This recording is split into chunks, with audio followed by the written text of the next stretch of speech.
they are so happy and they must well. DJ Praise. Brangile, we are from Brangile. Brangile, we are from Brangile. Let me tell you something, my people. Let me tell you something I say. In Brangile, we are great people from there. In Brangile, we are powerful people, intelligent people, educated people from Brangile. I know they are so happy, they are so happy on the mass. Super Whiskey on the way. From a demo of Chile Hot Top. I said Brangile, and I say you play. I say you play, I say you play, I say you play. I say you play, I want you to follow me. Oh, they must swear. We are from All right, good evening. We will soon get our program on the way here, running beyond a little bit later, but it's better late than never. My guests are already here. Let's see here and start adding them right away. Mr. Are you there? Yes, sir. Okay, hold on 1 second. Let me just get this music off here. I try to take you guys from the southeastern side. Are you hearing me? I am hearing you loud and clear. Okay, good, Mr. Sadin. If you can kind of a little bit elevate your camera, that would be good. And also, you don't want to keep your monitor on. I know you want to listen to yourself, but you don't want to do that. And probably, are you here or in Liberia? I am in Liberia. I don't have any monitor around. Okay. All right. So there you go. All of the great guys in this business, they are here. I'm quite sure the man Moses himself, one of the strong highliner here. We're gonna have a real. Dr. Seni. Yeah. Hey, Steve, how you going? Yes, sir. I'm well. Yes. Let me just get the name right. Okay, gentlemen, we want to welcome all of you here, and I'm quite sure some other members will be coming in here for us to have this discussion. It's a very volatile one, consequential one. Politicians kind of like always dance around it. But let's see it. We're going to get the expertise from those who are pushing this line. All right, guys, I'm quite sure other people are going to be coming on, but you know, to get a saying that saying airplay doesn't blow horn, right? When you see it beating the wrong way, you got to get going. We are already behind time. Good evening and welcome. Good to have you here on Liberia Public Radio. Of course, Steve is no stranger when it comes to having this sort of hardcore community issue here in the diaspora. Very forceful. Let's see what we're going to happen here this evening. Welcome, man. How are you today? I'm doing very fine, and thank you for having me here. It's really a pleasure to be able to participate. Okay, so Steve, do I need to ask Steve to introduce himself? That would be insane. But for the benefit of the audience, it's a tradition here. It's not a ritual one, but to hear directly from the house's mouth. Hi, Steve. Good afternoon. How is Phoenix, Arizona doing today? Good afternoon, Mr. Soul, and thanks to the LPR radio family. Thank you so much. Phoenix, Arizona is very hot. Very hot, but we are here. That's the last name. Veronica, I believe you need to grant asset. Let me see here. Okay, let's see here. Veronica is coming on here as well. Just bear with us, and she's going to be here. Just grant asset to your camera, to the mic, and pretty well we will be good. Okay. Is there any lead in this discussion, or everybody have the expertise to get the ball rolling? Let me see here. Maybe I need to move this. Eric said this so that we see my guest face.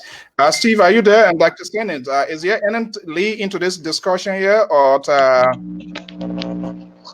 Yeah, Steve is the lead.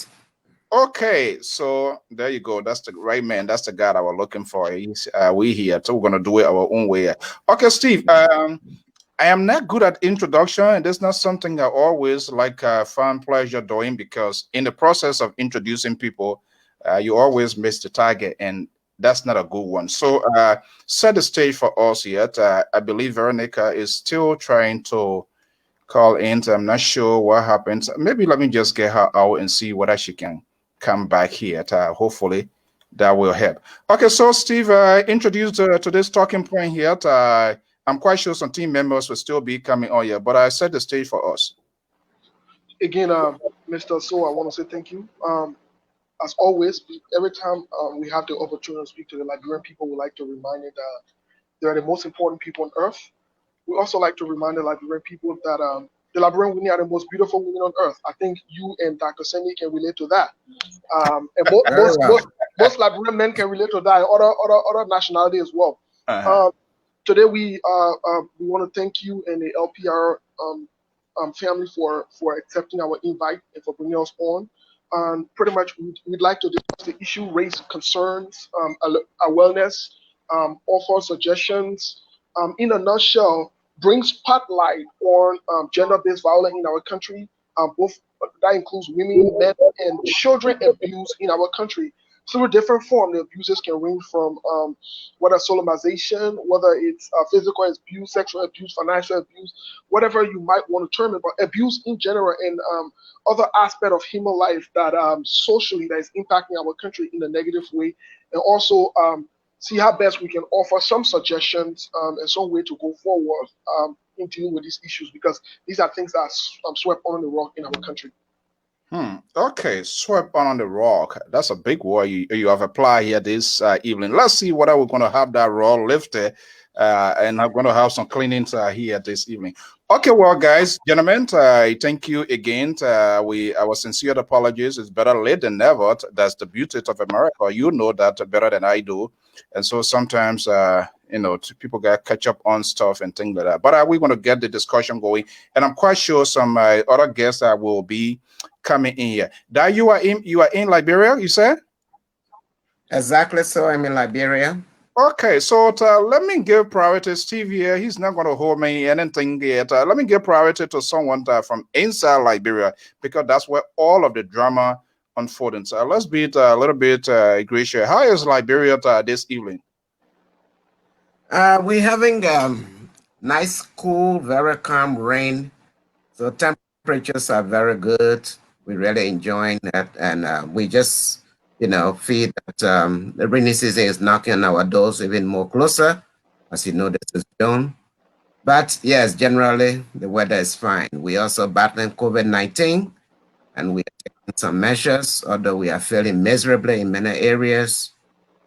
Um, but all of that said, our key concern here has to be the issue of gender-based violence that is prevailing in our country and is giving us a very, very bad repetition. When Okay. I started my, Mhm. sorry, Yeah, go ahead.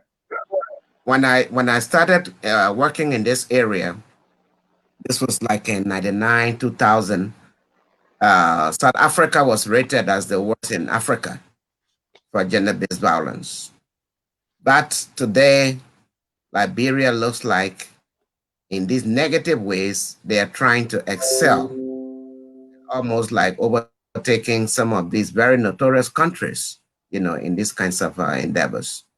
So what we have done is, at individual levels, we have been work at this as a researcher, as a professor, as a activist. Steve and many others have worked in this in their own individual capacities. But we think that our effort, is like the sum of individual wholes and it's working together. Now, what we want to do is to do the collective whole. So all of us are coming together, and the expression I like to use is raising a mighty army against this whole issue of sexual and gender-based violence, so that we can be able to deal with this issue for what it deserves and give it the place it should have in our society, so that the right bearers, the burden bearers, and the people affected can be able to have a level playing field where We are heavy on the prevention side, but also heavy on accountability for those who sanction these issues. Okay, let me hold you right there. Believe me or not, we're going to have a very great discussion here. And it's not just going to be a quick run through here that anybody will anticipate out here. You coming to advocate, I will need questions. We'll have to ask the questions. My audience, yeah, I'm obliged for them to know. Let me welcome the lady first in the house. Madam Veronica, good afternoon, good evening, Veronica, if you were to call you. Where are you calling from? Veronica, are you there? You want to open your mic. Madam Louise, are you there?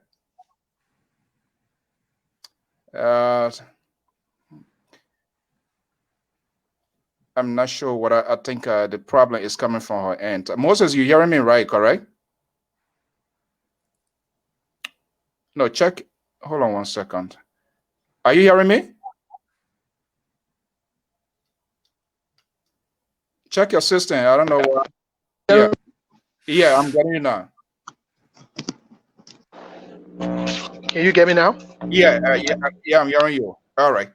Okay, Dr. Cindy, am I correct? Cindy, yes. Cindy, correct. Yeah. Okay, thank you so much for joining us here. You're gonna be the right person. You based on ground. You're gonna kind of give our insight of what is going on as well, and hopefully we can have this discussion here. Let me start off here. There are other people out there. The name gender-based violence is in a broader context. Give me the simplest definition for those who have no idea, especially when I'm doing this here, I focus on my audience to get an insight of the conversations. What is the simplest form of the gender-based violence we're going to talk about? That's very helpful. Thank you. When we talk about gender-based violence, I think Steve already started to elaborate a little bit on this, but we are talking about the actions themselves of predators zooming in on vulnerable groups, groups that probably have very little protection, groups that are at a disadvantage, and we will elaborate a little bit on that. But you also have gender-based violence at even the official levels where there are laws that discriminate, for instance, against certain people just because of their gender or social categories.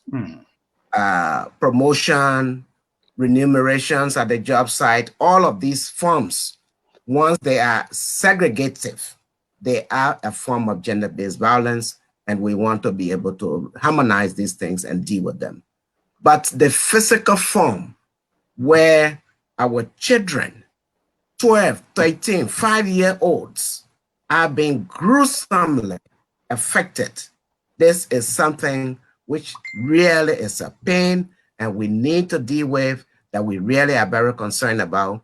And we think that the burden bearers need to wake up, because there is no time to sit and continue to watch this happen. And the best we are doing at this point is to pile up the statistics. Oh yeah, 3,000 cases happened last month. I mean, no matter how well written those statistics are, the question behind that is what is being done? What's being done to address these issues? What are the steps? What are the mechanisms to address these issues? Okay, let me hold you right there. Again, you're going to be a discussion here. Let me bring in Steve. I'm not sure what Veronica is having an issue on her end. Steve, are you there? Yes, I'm here. Can you hear me? Yeah, okay. Let me bring you in here. Let's set the identity of this group. First of all, Veronica, are you there now? Are you hearing her? Madam Louise, are you hearing us? You want to open your mic? I'm not sure. I do not have a number. I'm not sure whether she got her microphone muted. Are you hearing us? Again, you're going to be a discussion. Let me bring in. I think her microphone she's having muted from her end. having an issue. Madam Louise, are you there?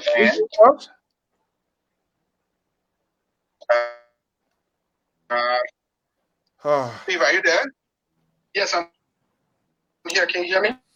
Yeah, That's unfortunate. No. Yeah, I think we're having issue. Is she in Liberia or where is she? Steve, are you there? Yes, I'm here. Is she calling from Liberia as well or what? No, I think she's calling from Minnesota. Minnesota, I don't know what's going on. Okay, so let's get a ball rolling here. Set the identity of this group here. Is it a short-term goal group? Is it an organization? What are you guys trying to achieve? The advocacy on the social media now is huge, but we need to know the identity of people that are involved in this business so as to know how we are conducting our conversation as well. Is there a specific name for this group? Well, I think it's a very good question. First of all, the identity of this group is we're still calling it group yet, because we have not moved to the stage of an organization officially, and so we are still calling it group as far as I'm concerned. It comprises of different age groups, different genders, different professionals as well that have gathered from all parts of the world, whether it's in the diaspora, whether it's in Liberia, or in other parts of the world, and we just call ourselves, the Liberia gender-based violence and wellness group, because we want to, like I said earlier on, we want to bring light to some of these things that are happening in our country, and especially with the proliferation of child abuse, molestation, violence, and other things within the country. It's critically important that we focus on gender-based violence. Our focus and our goals as of yet is on gender-based violence. How best we can bring light to it, how we can inform our people, we can educate them, we can empower them, and we can also hold the government accountable to play their role and to empower others to play a role as well as helping the Liberian people. Okay, so then let me go to Dai. He is based in Liberia here. From what I see here, I could quickly make an educated guess that there's some sort of coordination. Steve is in the U.S., Tavina is here, then other folks are here. You are in Liberia. Is there some sort of coordination in terms of getting this message across? And if so, are you guys in touch with the government of Liberia? Definitely. First, you talk about coordination. We are not just coordinating, we are a chorus singing from the same page. Whether people live in America or other parts of the diaspora, this is an issue, this is a menace that is affecting our country, and we are all touched by it. Like I said, all of us have worked at this from various angles, and our individual contributions to this have not made the sort of impact. And so what we are doing now is coming together as a force. And yes, we have been in touch with government, particularly with line ministries, very, very concerned with these issues. The Ministry of Agenda is the front line, the Ministry of Justice, Ministry of Internal Affairs, all of these people need to be mobilized. We add a lot of legwork. And we know that they are aware of these situations. In fact, when it becomes a high-profile issue, when the issue have got so much publicity, we do see that a lot of efforts quickly is mobilized to take action. But what we are saying is every Liberian deserves redress when they are affected. So some of the situations, no, go ahead. And your point. I was just saying some of the situations that happen that become backstage kind of things that becomes, just and the common word people use around is compromise. Well, some of these compromises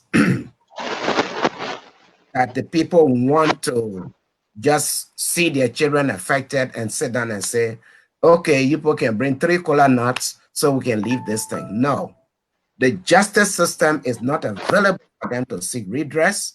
The path for reconciliation on these matters so that there's remedy and there is total healing to the person affected does not exist. Not that they don't exist, sometimes they are not available or affordable to the people concerned. And what we are saying here is we would like to ensure that these remedies are active, they are on the front burner, the people, our burden bearers, whether they are the Minister of Justice, the Minister of Gender, the Minister of Internal Affairs, because some of these things happen in some of the counties. And so usually it's local government officials that handle these things. But no matter what level is handled at, we want to see justice when a Liberian is affected. Okay.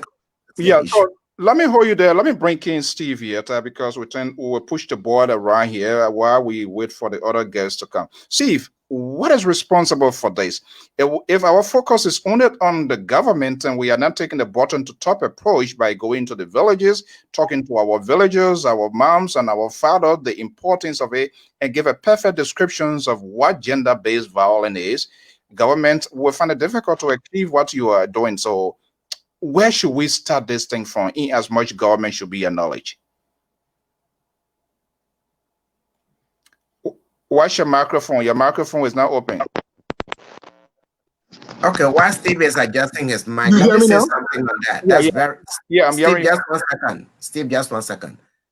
You know, Mr. So that's why you recognize that I'm on the ground here. We have done research around this issue in every nook and corner of the Republic of Liberia. We have gone out, we sat with communities, and we basically asked 5 questions in our research. 5 questions. 1, does gender-based violence occur in this community? And every community in Liberia, the answer is a resounding yes. Number 2, when gender-based violence occurs here in this community, and that's every community, take any community in Liberia, community X, Y, whatever. What is the option available to the people who are affected or to the person who's affected?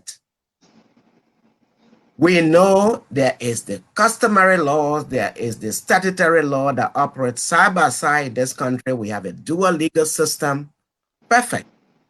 But what option do people have in this particular community? As you know, Liberia, we have urban, semi-urban, and rural communities. When people say to us what option they have, then we explore what are the steps in each option, whether it's the customary path or the statutory path, what are the steps involved in seeking redress?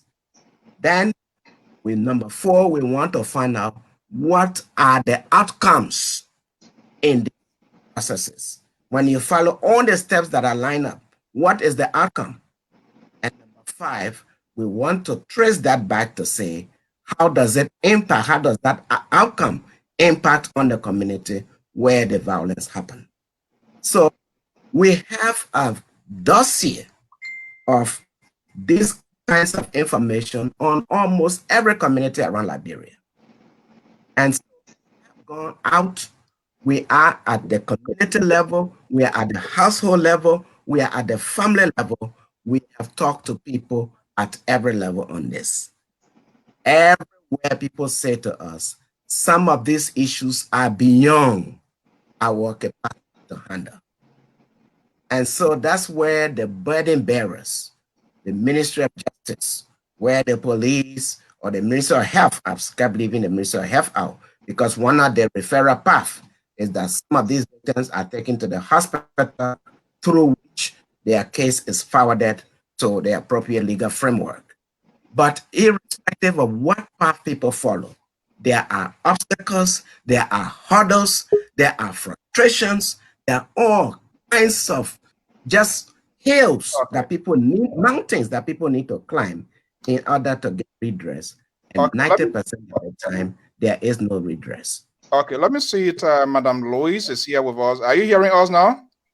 Yes, I can hear you. Okay, great. Yeah, because I was thinking what I'm going to call fire service or who to call to get this. I think it's my internet. I'm so sorry. I've been trying to use 3 different devices to see if I can get in, and I finally made it in with my phone. Well, bravo, and I say kudos to you. Thank you. You are a fighter, and you fought a good fight. Okay. I bet you are situated, you are aware of this yet. Let me just pause, dive from inside Liberia and give you the opportunity to introduce yourself to our guests. And believe me or not, we're going to get right on top of it. Okay, my name is Veronica Lewis, and I live in Minnesota. And I am a social service worker. I work with the disadvantaged community, and I have a nonprofit that geared towards women and children, PJs and Blanket Project, that we give blankets to newborns for mothers who cannot afford to buy blankets for the babies when they give birth. And I am also an advocate against abuse towards women, children, and family. Okay. And I'm part of this organization. All right. Well, thank you to this. Thank you for making it here, and we're going to get the discussion. What I give you a little bit. Let me just bring you in, Steve. Steve, are you there? Yes, sir. I'm here, Mr. Sewell. Yeah, from what I'm hearing from inside Liberia, with their studies and their own findings, 5 basic points that you have just outlined. And my guess, you guys are in conversations. Which one seems to be the dominant one that we could focus on, or we could give as priority number 1? So, Mr. Sewell, in that context, based on the question, there is not such thing as, when it comes to gender-based violence issue, there is not such thing as give priority to this one and leave that one. It has to be a holistic work. It has to involve different components, because here you are dealing with possible trauma. You are dealing with possible life-threatening situation that can affect someone for the rest of their lives, people for the rest of their lives.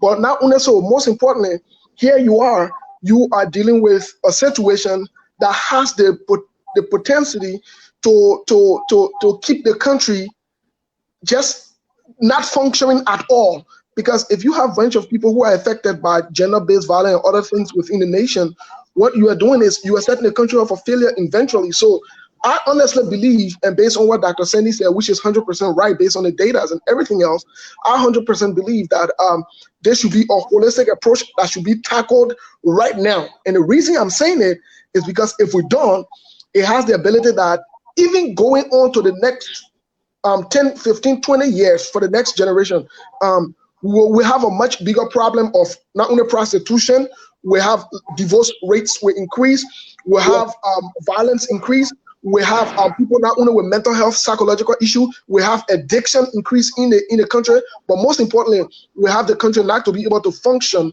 as stable as other countries because they've not been addressed. Okay, I believe Madam Louise is well situated. Are you there, Nant? Are you ready for us to rock and roll? Yes, I am. Okay. Ready. All right. So I talked to me here a little bit here. Gender-based violence is kind of broad. It's very, very broad. There are different types of violence taking place here. But who are the most vulnerable when it comes to gender-based violence in terms of those that are most inflicted? Well, like what Steve said, when we look at the reports that comes out of Liberia and the world, it's so hard to pinpoint. But the most vulnerable people are children and mostly women. Now we are hearing men coming out and saying that in this group, we all come from different backgrounds and different works of life. I focus on the ministry. Mm-hmm. I have come to realize that a lot of violence, they are taking place in the churches. And I, as a minister, I want my voice to be heard, that we always try to put the church up, and the churches are where most of the violence are taking place. So for me to say which one is rampant, I'm saying that if I have to make a choice, I will want to go to the church, because that is the place of refuge. It should be the place of refuge. But as we can see from the different reports that comes out of Liberia, the churches are the ones, the pastors, those people that are in authority to give counseling. We go there for counseling, and they are the perpetrators. So that's a potential problem where I should go for salvation. It potentially end up being the breeding ground. Then that's a huge trouble, because then where where does the ordinary person will go? That's a huge problem. So we have a diverse society that we have to contend with in terms of arresting this gender-based violence. I Yes, think the Mr. gender-based ministry need to work along with the Council of Churches and, hold them to a standard. Because when I visited Liberia 2016, the church has a huge influence in our community. So if the churches are not speaking up or they are not working along with the ministry or whichever organization, Liberia is going to be a place like the Wild Wild West, where everybody do what they want to do. The churches are the churches, the pastors, they're telling their members that God wants them to do what they want to do. So there's a unity. We have to work together. Okay, There's Steve, no one way to do it. yeah, Steve, you are coming in, right? Yes, and it was good that Madam Veronica tried to bring in that other component, because let me say the reason why this has to be taken from a holistic approach. You see, we have a whole society wherein this thing is not only a cultural thing in Liberia. Is anybody listening to monitor there, or I'm getting some feedback? Is anybody listening to something? Maybe the volumes and that going to come in. Not from my end, no. Yeah. Yes, not from my end either. All right. Go ahead. Maybe we'll figure it out. Go ahead. So the reason this has to be a holistic thing is because it comes from different angles, right? Let's take, for example, it comes from, number one, the church. It has a religious component to it. It has an ethnic component to it, a traditional component. It also has a political component. Then it has a cultural component, which makes it a holistic thing, because you see rapes in the church. You see violence in the church. You see it in our community. You see it in a different society, different culture, different places. We've come from the different counties. So this is why it needs to be tackled from all ends, so that it can be addressed and put to bed. Da, you want to weigh in on that? Yes. The issue of sexual gender-based violence today in this country has some very deep roots. And like Veronica said, one of the areas to really tackle would be just the religious community generally, the church, the mosques, because we hear all of these early marriages and so forth, which happen to be some of the religious norms in some of the religions, with specific here. But I think the issue of sexual gender-based violence have some roots. And that's why the fight has to be taken at the door of families, communities, and as well as we come up to the very top. As you know, culturally, in our days, I mean, the days of our grandparents, great-grandparents, it was very normal for them to take children very young and give them out into marriage. And that child stay in supposedly their marriage home, grow up so that they understand all the nuances and all of these things. Now, for good or for worse, the days of the 21st century does not support that.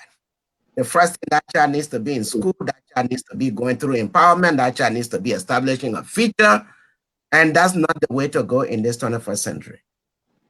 There are people, however, educated, religious, or whatever, who still want to ascribe to some of these values, but want to claim that they are 21st century persons with, claiming particular amenities.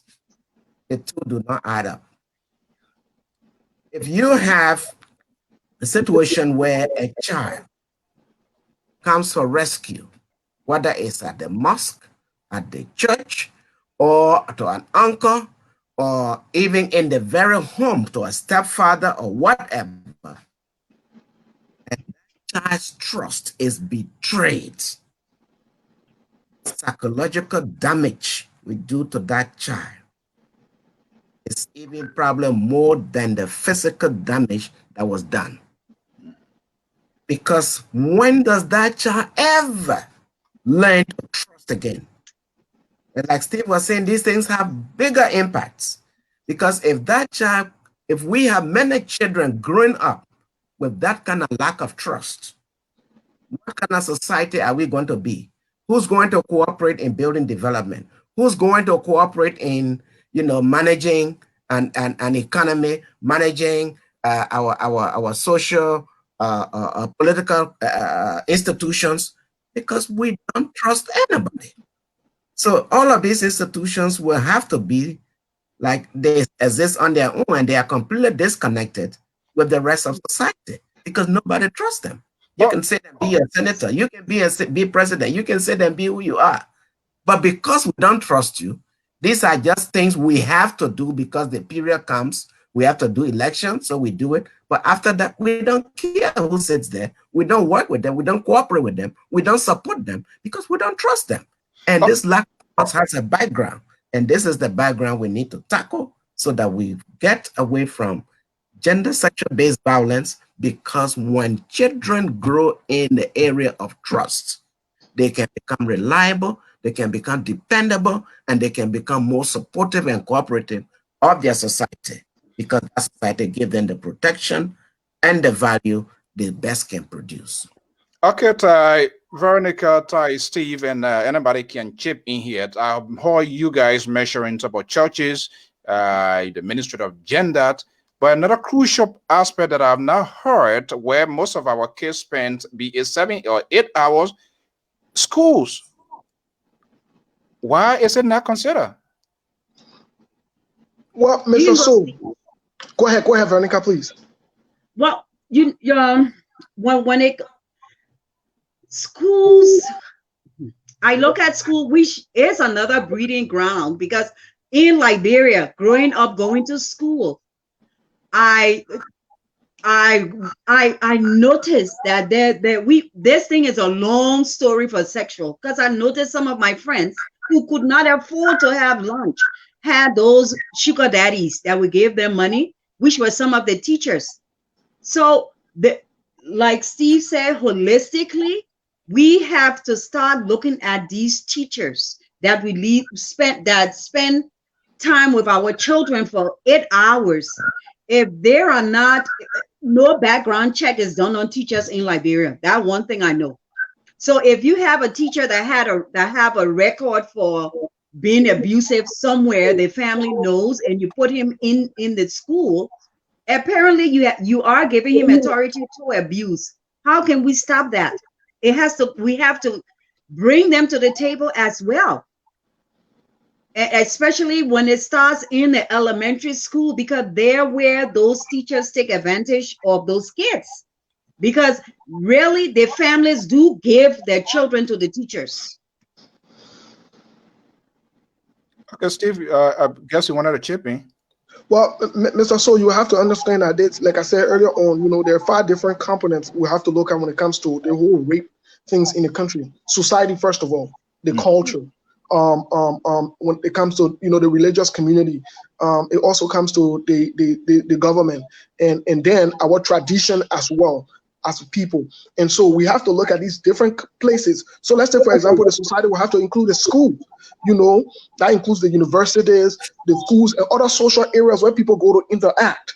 It is critically important that we look at these different places as well. And your question is spot on, because guess what happened? It seems to be now that it's graduated maybe from the church. These same perpetrators have either moved on to be teachers, they've moved on to be people who are in power or in authority. They call the shots. So guess what happened?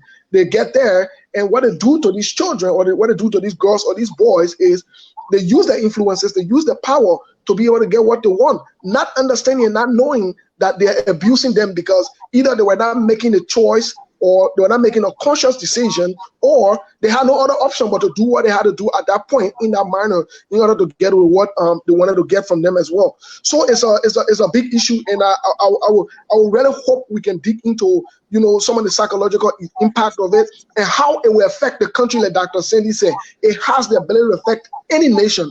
And let me say this, Mr. Soul. I always say this: There is no amount of prayers that can heal such thing. It has to be dealt with not only from its physical context, but the spiritual context as well. So it's a holistic approach.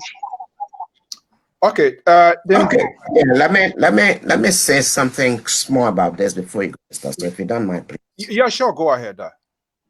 Our educational system, and I've been an educator all my life. I got certificated as a rural teacher from the Rural Teacher Training Institute, 1976. And since then, I have done no other job but to teach. Whether grown to university level or whatever, postgraduate level, I have been a teacher. And I can say how our education system is set up that really becomes a disadvantage when it comes to the issue of sexual gender-based violence. First, if you take our educational pattern, in most schools, there is an equal number or at least a real parity between boys and girls entering kindergarten schools. Usually. But by the time they get through the 6th grade and start moving to the junior high, the female population begin to drop. Why is that so? There are factors in our education system that really is responsible for that. Number one, nowhere in this country do we have female teachers who teach the sciences. And check that out, research that, and let me have some information. How many female do we have teaching our sciences, especially at the junior high where our girls are coming to puberty? How many female teachers are teaching mathematics? And these are the courses that for some reason, most Liberian female, by the time they start changing over, they start whether it's a psyche, that math, physics, or so sciences are not for the girls. So their male counterparts. You see that those area are places they easily compromise and they are being abused. That's what I'm saying, Mr. So. Their male counterparts who help them during study period at home, or the teachers themselves who take advantage.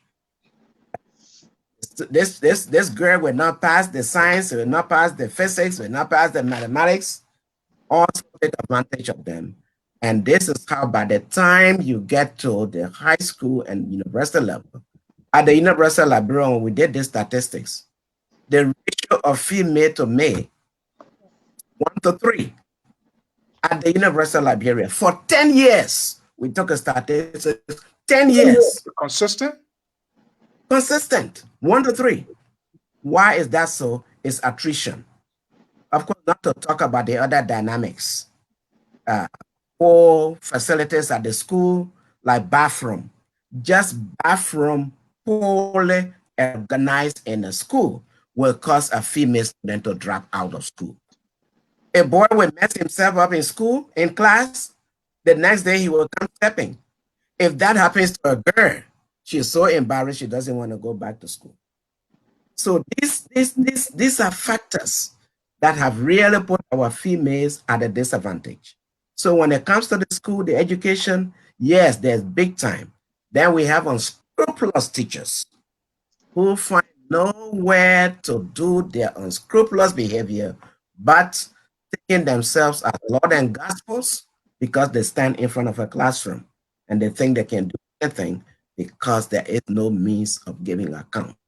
So, ladies and gentlemen, what this group is meant to do is to bring people who do these kinds of things to make sure that they are accountable for their action, no matter where they are or who they are. So from what I'm hearing and all of the expose coming from you guys, this is a huge task because it seems to me there is no safe ground right? So we're going to look at the causes and all of that. But let us, Moses, here, help me out here. Let us establish the identity, because we have to let the audience, the public, to know, to be aware people are being abused unknowingly without them noticing that they are. So how can one who does not know all of this can identify or will get to know that he or she is being abused? Well, Mr. So, in the context of not knowing, I would say it cannot be attributed to grown-ups who are of age. It cannot.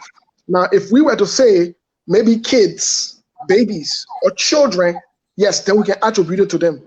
But on a broader context, let's look at it on a broader context, because most of the abuse now or so is committed against people who are of age to some extent and understand some things. Now, one of the things that happen, which is a cultural factor, is also a societal factor, and is also, I would say, maybe a religious factor that the church does not consider. It's something in psychology we call the defense mechanism. And under one of it, there is something we call repression. So let me give you an example of repression, what it means, and maybe most Liberian people relate to this. Mr. So, God forbid, you know a child or you know a woman or a man who was abused before. They refuse to even have the conversation. That is repression. They refuse to even talk about it. That is part of repression. But even on a bigger note, Mr. So, culturally, our people have shamed people for even having this discussion. They don't want to have it, either because they're afraid of the repercussion, they're afraid of also the stigma that comes with it, or they are afraid that maybe the benefits that they would have gotten from it will not be getting if they speak out. So it becomes more of either an unconscious choice not to talk about it, the victims, or it becomes a conscious choice to also want to go away with it. Either way you put it, it's people having a defense mechanism from our culture and from the way our country is set up and the system is set up in the country. But not leaving out also just not having any repercussion, like Dr. Cindy said. No punishment for it. Nothing established to hold people accountable. So in that too, it increases the behavior of what we call repression in the defense mechanism, wherein people don't even want to have the conversation. They don't want to talk about it. They think that when they avoid it, it will solve the problem, or eventually they'll get healed. Or sometimes people go to the church and they say, they'll just pray about it, they'll just talk about it. And so these are some of the things that can happen, but people are aware. People are aware of what's going on. They just don't consent. So, Madam Louise, let me just bring you in here. That's quite fascinating. If someone is aware and they are now willing to have this discourse and the people are not pushing forward, then how can we tackle that? How can we tackle the problem? People know it, and with the community, how about it? Family members, friends, and people say, don't do this. These are all challenges. It also makes it very difficult for the very government to pursue that. So then how do we approach it? You coming from the outside world, you are not part of the family members, you are just going there to render help. First question, will you get that sort of reception to even get the information that you try to gather? When I have an example. When I went home in 2016 and on the oral, where I was, there's so many children going to school. Parents rarely want their kids to go to school. And I was wondering, who live over there, asking questions. And my niece told me that one of the neighbors, he was deported for rape. I said, really? She said, yes, he was deported for rape. So I said to her that if he was deported for rape, what are you guys trying to do to protect yourself in the community? Because I see a lot. He's fenced in. He drives a tinted car. So I'm looking at all the situation that this man have, that nobody will know he's sneaking in girls, in and out. She said, well, we only tell the kids not to go around or go alone walking towards their house. And I said, you know what? You have a community leader. You guys need to tell. It was 2 days into my stay. You need to tell the community leader, because there's no way. There's a well. The pump well goes right by this man's house. So they send their kids alone to go get water. I'm wondering when I'm sleeping, I'm hearing those babies bringing water from there. One of the things that we hope to do is to go in these communities and tell these people, if this man, if you know that he was deported for raping, make sure you guys start making noise. He will move. I know, because in America, if a rapist cannot stay. Well, let me just stop you a little bit. He will move. Would that be the solution, to moving to go into another neighborhood to have someone also inflicted? Well, Mr. CEO, we have to do it. We have to take it one step at a time. Okay. When you see the problem, you nip it in the bud. If they go and tell I think they have not the representative, they have somebody that's there that's under the representative, because there was a fire and I was able to talk to somebody in the community. If that group, like the young people get together and go and say this man is in our community, and we know that he was deported from America because of rape, we do not want him in our community. Whichever community he goes to, the other community have to say that. That's the only way we will be able to stop these things. We have to do it one step at a time. And I told them, you have to tell these mothers, your children cannot go near that man's house after 5 or when it's dark to get water. Everybody knows his behavior. So we will just sit and wait to see when he does something. And actually, he's not doing it in the community because he has a car that is tinted. So he can bring somebody in that tinted car or child and go into gated community and do whatever he wants and take her back. One community at a time. Wow. One community at a time. So what are the consequences involved? There are different types of abuses, violence in itself here. Steve, if you were to talk to me here, which one is more of a common one that we have today in Liberia that you are hearing, or this group is hearing, or statistics is pointing to? Well, I think it is really hard to keep on with which one is the best or which one is harder or which one is increasing. But this is what I would say though. Every one of them, directly or indirectly, lead to something we call trauma. And you don't want that, Mr. Soul. So as of late, we have been hearing about not only sodomization. When we were growing up or when we were much younger, we used to hear about physical abuse, where a man beat a woman. That was something. Now, we're not hearing a man beating a woman. We're hearing about people being raped. Even children are being raped. But not only that, we're hearing about, this big old issue about children now and men. They're being violated, sodomized, or whatever it might be. But Mr. So, I think the end goal here is the traumatic aspect of it, because that is what's dangerous. That's what that never go away. That's that we need to address. We need to come around to find a solution. And going back to the question you asked, I think part of the ways that we can start addressing these things is to empower the people through education, like what we are doing, informing them that it is wrong, that it cannot be swept under the rug.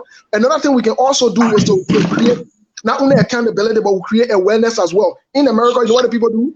When you are a pedophilia or when you are somebody who's been abusing people or whatever it is, guess what happens? They label you. Yeah. And they label you in the community and in the society, wherever you go, that label is on you for a certain amount of time, sometimes for life, based on what you did. And so based on that label too, guess what happens? Sometimes you cannot even live in certain communities, in certain environment. You can't go to certain school. You can't go in certain area where there are children or where there will be lots of children or kids. Not only that, you cannot hold certain jobs. You can work a certain place in certain environment. So you see, when we start to implement all these different measures and start to enforce them, not just write them on the paper, implement them, enforce them, then I think we will start sending a conscious message to the perpetrators that you cannot do this because there are repercussions to them. Okay, yeah, and I guess you guys usually is our tradition here to also interact with the audience, and so I'm going to be putting a number here. I don't know it all, but there are other people. There are tons of questions. As we all put around to find a way out here. This is very very very very crazy thing here. Now, the last time 2011, my last check at data, the cases reported by the Ministry of Gender social protections 1,325. That you are on the ground. I believe this number has gone over the roof. Well, this number has gone over the roof. Like I said, Mr. The issue is we have done a very good thing now. The government, civil society, international partners, they have improved the reporting system of some of these cases, and we commend that. And we are really, really, really grateful that is the case. Just before I go further, I just want you to know, when you talk about coordination with government, we have people in various ministries who are part of this group. And so the interaction is even from within government sectors, various ministries. We have a very important minister who is in the Ministry of Education, who is part of this group and very interested in these kinds of processes. I just want to make that. But the statistics, we now have done well to improve the reporting system. And so this is taking on. So a lot more reports are coming in. But we should not pride ourselves just on the fact that, oh yeah, 2,000 cases have happened this week or this month, or, this number of cases. This is even where our frustration is highest, because to have this number of cases and nothing is being done, the inaction or the limitation of actions that are taken is really where our frustration is. And especially the excuse of limitation of resources sometimes can be a cover-up. Limited resources from home. Well, that's some of the excuse we have from the duty bearers.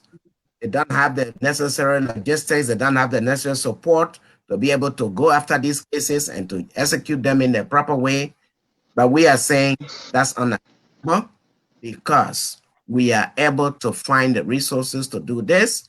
And even if we just exercise the proper will, we will have what it takes to be able to act on these matters in a judicious way.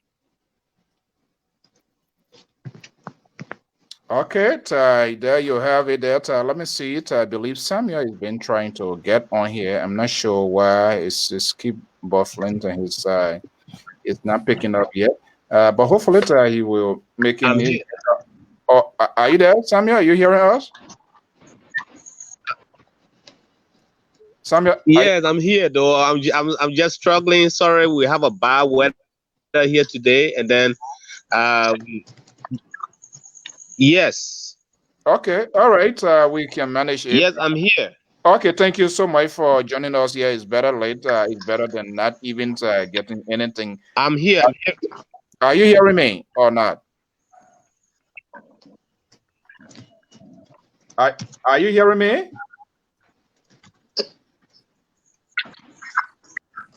I'm not sure. Yes, I'm hearing clearly. Okay, all right. So let me just bring you in here. I'm quite sure. Yes, sir. Yeah, you are quite aware of this conversation here. I talked to us here a little bit. This is all about fun. I'm hearing you. I'm hearing you. Yeah. Talk to me here a little bit in the audience. It's all about finding solutions to this problem here.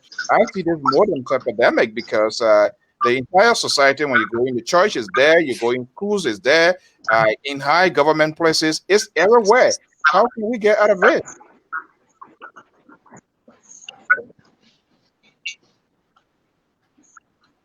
Oh, Samuel, I'm not sure what is serving us here good. I'm not sure of your question, but if I get you where, are you? Yeah, I think he's having a struggle with his line. Yeah, I think either the. Are you getting me now? I'm hearing you. Yeah, I was wondering what can we do to get out of this? The other folks we've been talking about. Are you getting me now? I'm hearing you loud and clear.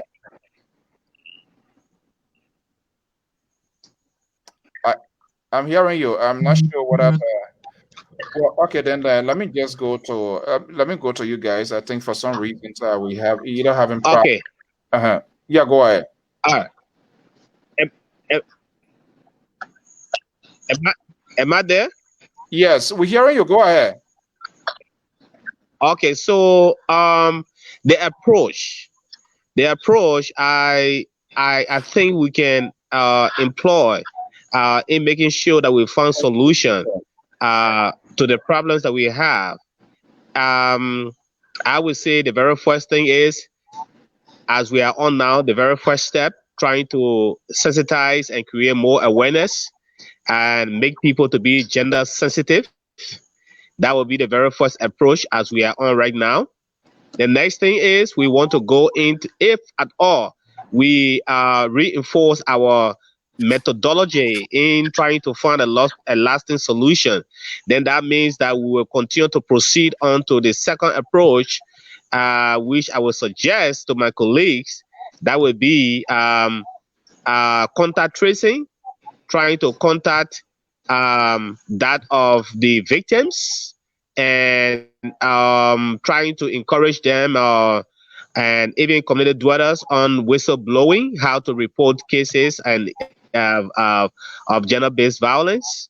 And then we can also next go to the psychosocial and medical care giving, and also that of the legal.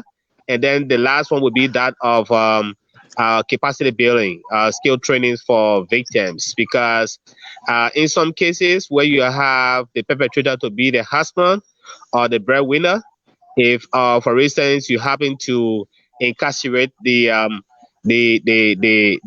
perpetrator, take them to the law, they will not be in the capacity or position again to provide for the basic needs and wants of the victims. So that is something I think I'm suggesting to my colleagues to see if we can have that holistic approach in combating and preventing gender-based violence. Okay, I think you mentioned a very crucial one tonight, guys. I don't have to call people name. We can just do it all of it that we can weigh in since we have a lot of people here.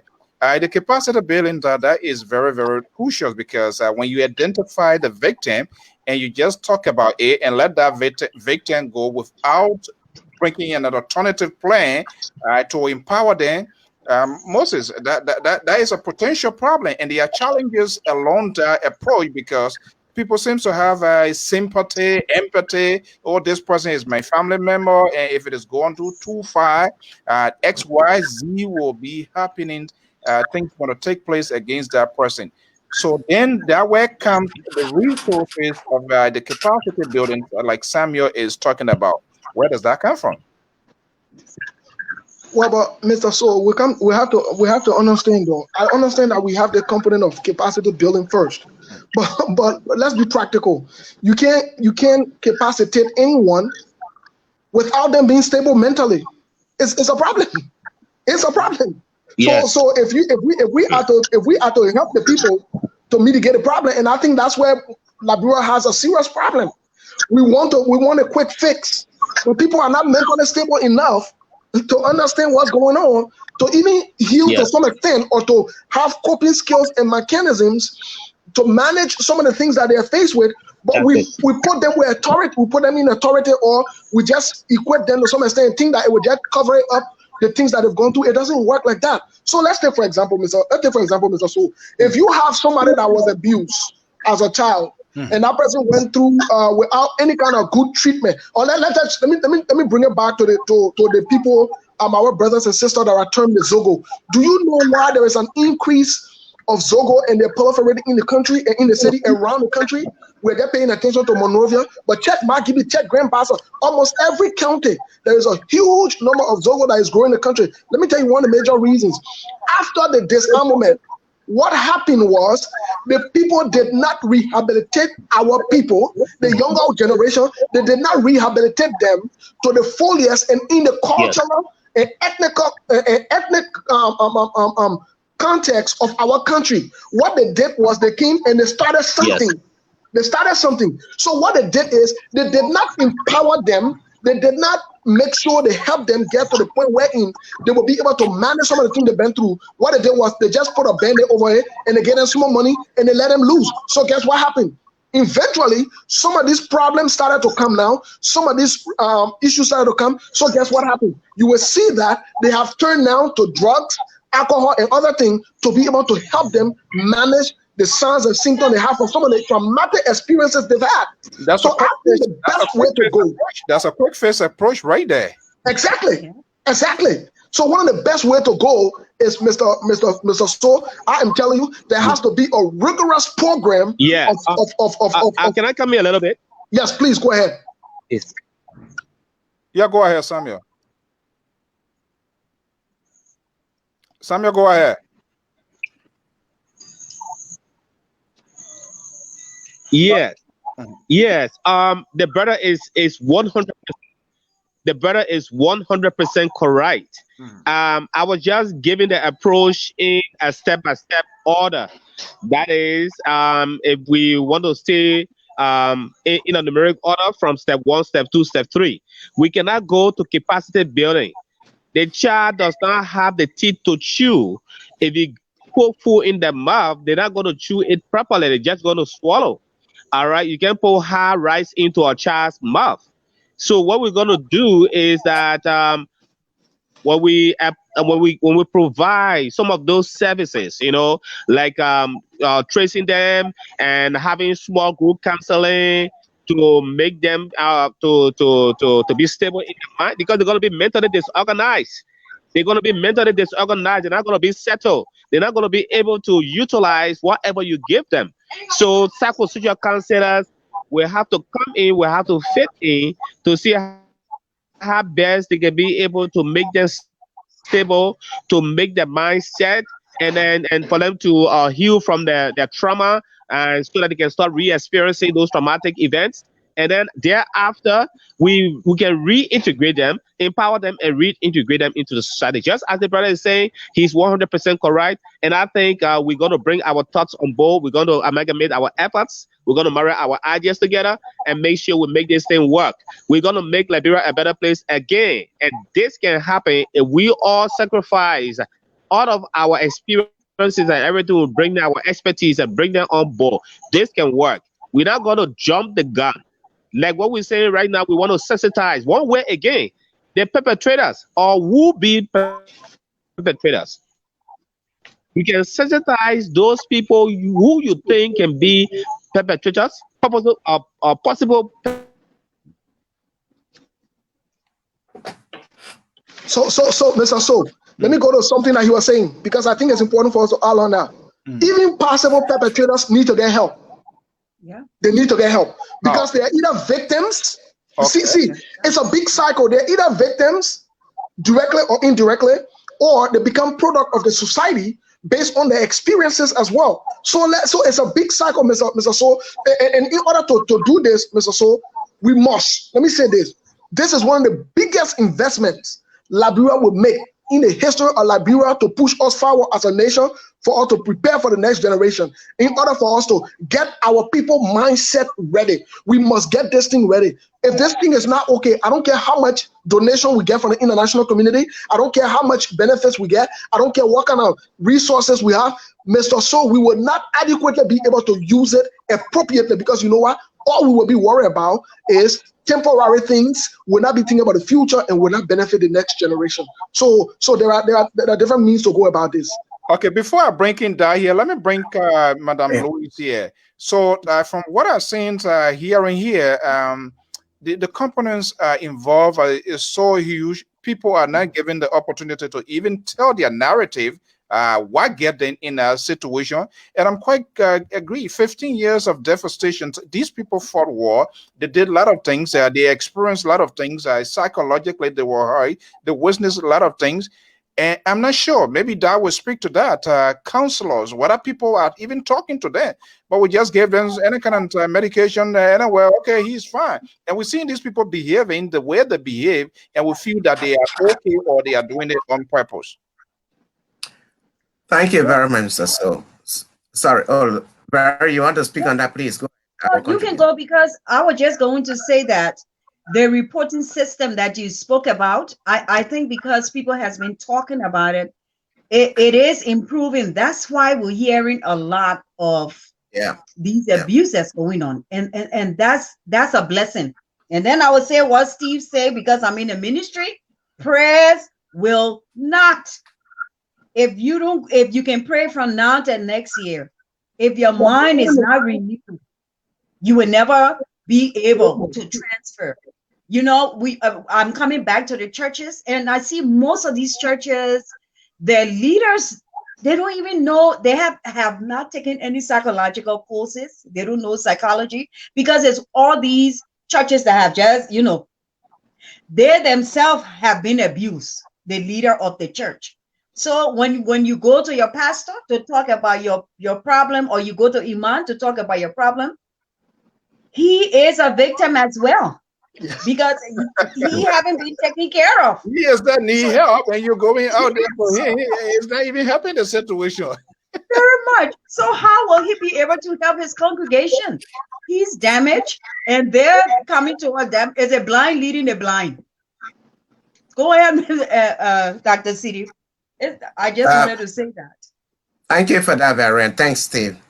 The issue with psychosocial in Liberia has to be taken very, very seriously. At the end of the war, my estimate is that at least 85% of Liberians came out of the war traumatized. That includes somebody like me. And I'm including myself in this number because either just those who fought and all they went through, but just what people saw that they have never been used to in this country. And even people who were outside of the country, the news and the realities they were being faced with by relatives and loved ones, the trauma that brought. My crude estimate is that at least 85% of Liberians, including me, live with trauma. The other flip side of that is, this country, we do not have a strong psychosocial support. Yes. Yes. It doesn't exist, or at a very minimal level. Why is that? We had one psychiatrist in this country, Dr. Moses Grant, and he died. One. He died. One? The whole country had one. Today, we have people who have come in on short-term basis. We have not really put into developing this capacity, and therefore that service to this country for the number that are affected does not exist. And it's a critical issue. It is. But, yeah, go ahead, Steve. And just to add something to Dr. Sandy's point, even if we had psychosocial people there, Mr. So, and to the rest of the Liberian people, if it is not conducted within the cultural context, it will not benefit the people. Yeah, that's where I wanted to come. When 2003 August, we signed the Comprehensive Peace Accord, and the war was officially declared an end. That whole process, we tried to go to the United Nations group and say, as part of the disarmament demobilization process, taking people to a 2-week cantonment, provide them all the luxurious food, provide them all the amenities and so forth for 2 weeks is not going to do this. People have lived through this, some of them 14 years since the beginning of the war to today. People, some of them 8 years, 9 years, and some of them the age at which they experienced this. So a 2-week cantonment is not going to be the answer. Can we have a can we have a most mass mobilization of people coming out of this process, engage them into basic, organized, well-planned community services, where if it is 2 weeks, if it is 1 month, there is a compensation mechanism. What would do? First, they get all of this thing about grabbing from people whatever they think is good for them. So now working with their hands and can expect a compensation within a certain period, 2 weeks, 1 month, whatever was organized. If we did that for a 6-month period, we will be working on the mindset of our young people. This as a first step. There are people who have the extremes. They saw people being heinously murdered in front of them. Some of them participated in these exercises.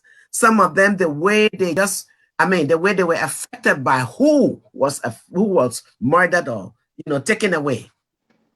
We need special cases for these people. And unfortunately, that capacity was never given to Liberia. So then I will be compelled because all of these things that we are talking at the end of the day, Moses, you will agree with me and Madam Louise, it is the politicians, people that are in authority, if they can't invest resources into these things and give people the power to go out there and tackle these problems, then you and I are wasting our time. So here we are. We have people that are seeking for state power, and we don't see anything that they mention to address these huge segments of social and economic, because at the end of the day, these people become a liability on society. You can't do anything.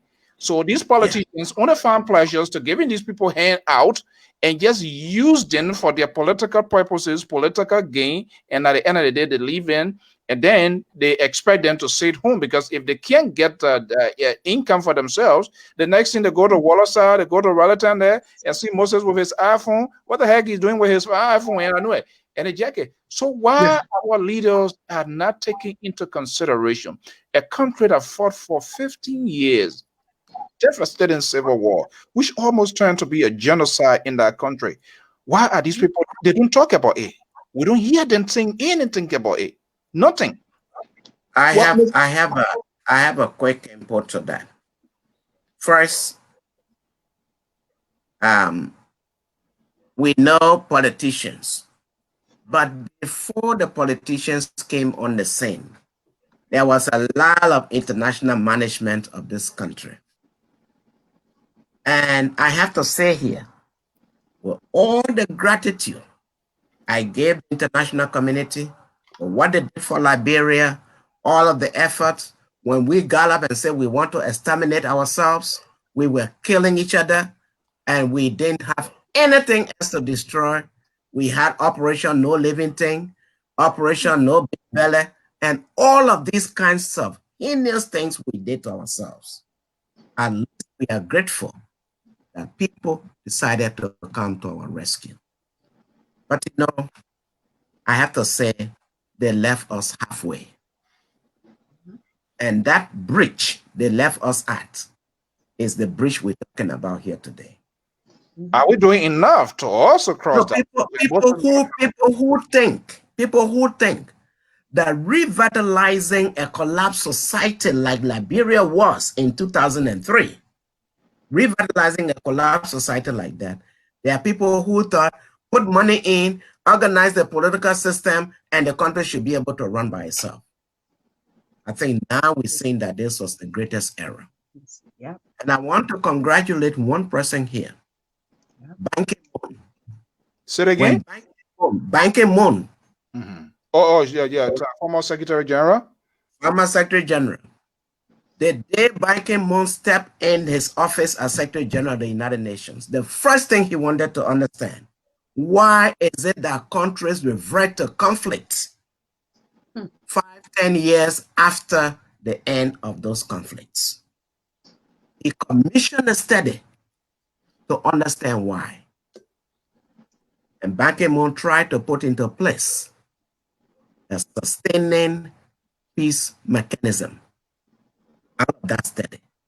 Today, we don't know where that is, and we don't know, especially for the case of Liberia, what was done. Do you ask that question and that if you go to tell you? Let me bring, I know Moses wanted to come in. Moses, you want to come in before I go to Madam? Well, let me say this. Let me announce to the people, because let me announce to the Liberian people, because this is a unfortunate news, but it's a factual news. Majority of our politicians, majority of people who are in authority are victims. So That's they correct. don't. So they will not prioritize that, because again, they are in the mood, psychologically we term as defense mechanism, wherein they are in one of the very first stages called repression. That's not what they want to do, but they are doing it unconsciously.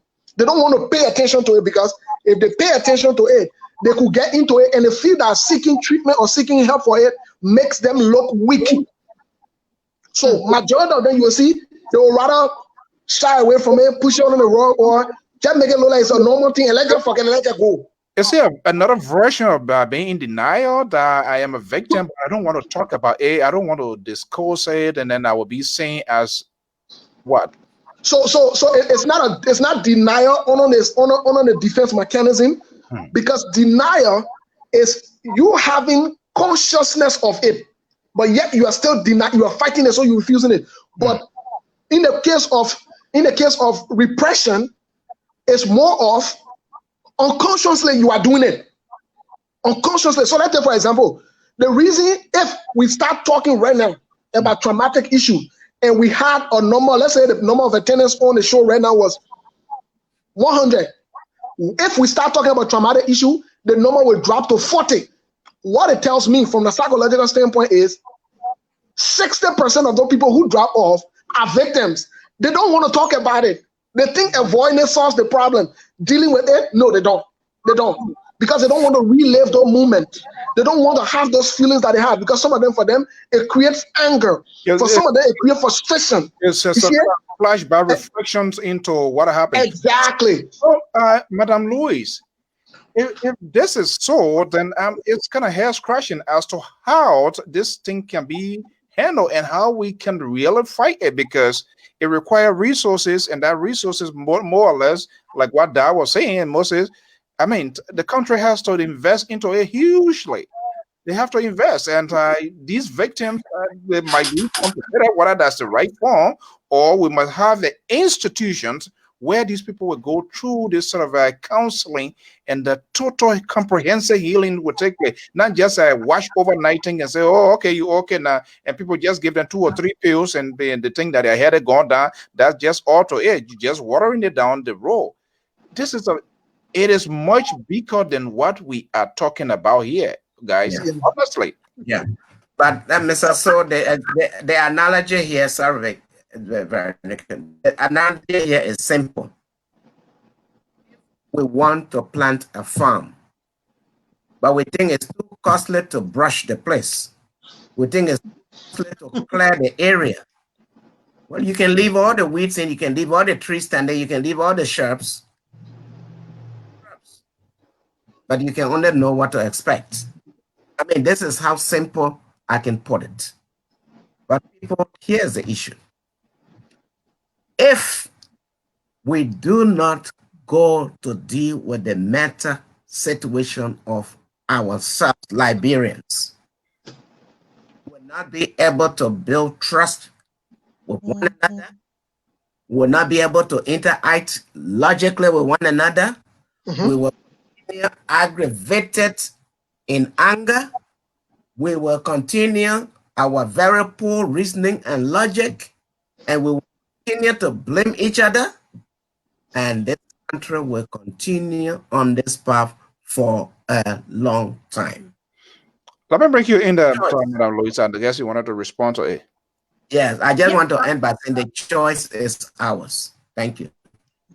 And that's true. So when we come to, like everybody, election time, but then when we say election time, Steve brought us back again. So we're coming back forward now. Who are we electing? are those Exactly. people who already have those same problems that we bring it to them, and they do not want to deal with it, because we can tell they do not want to deal with it. Because as much as so many rape, and there's no way a normal person can look at a child's hand that has been burned, a baby that has been raped, and nobody, no lawmakers, not even the president saying anything about it. So it's something, is something we still not ready to confront. So putting people in place, we really is a band-aid on the soul. And for me, I believe in one person at a time. From what I heard, that LU is going to start their social service department. Then when those children, the young children, are trained, well, then that will help us when we meet these people, that we have social workers, we have psychologists, we have people that will be able to help them. I tell you one thing in my life, in my journey in Minnesota, we have a lot of older Liberians in this city, this state, and that's because of their social programs. So I deal with a lot of seniors. And I went to this building, and this senior assisted living, and I realized they had a lot of Liberians there, older ladies. So I made my duty to say hi to them. They do not want to be involved in anything because they're in their church. So to talk to Liberians, you have to come down to a level where trust, for them to trust you. And she was like 82 years old. And I met her. I said, oh, hi. And then she just said hi. I said, she's a Liberian. She seemed lost, but still living. So I went to say, I said, do you live here? She said, yeah, we started conversation. Day 2, we started conversation. And I was mind blown when she got comfortable with me. That lady relayed the whole war thing, how her son was beheaded. I'm looking at her and saying, we in 2000, it was last year. This lady telling me a story that happened years ago. And it's to her, she's telling me like it just happened yesterday. And I said to my mind, Father God, can you imagine how many people in Liberia living with this sadness? No stories. This 82 years old. Okay. And I said, so I asked her, I said, so what at it? I said, so wow, I feel so sorry for you. So at the end, what happened? She said, well, at the end, Child Sailor gave her, sent her $500 and told her that they were sorry for her son because they took the son and he was cooking for them and they beheaded him. So she said, I didn't take the money, I sent the money back. But it just come to tell me that we really have a huge problem. And that's for the older generation as well. Because if they haven't been taken care of, what are they telling their grandchildren or great-grandchildren, which is our generation? I mean, we're so broken. Well, so broken. Moses, that I think she injected something very crucial into this conversation here. And this is one of the huge factor or huge thing we are facing in our daily lives when it comes to trust. If I have an issue yet, you have to confide into a person.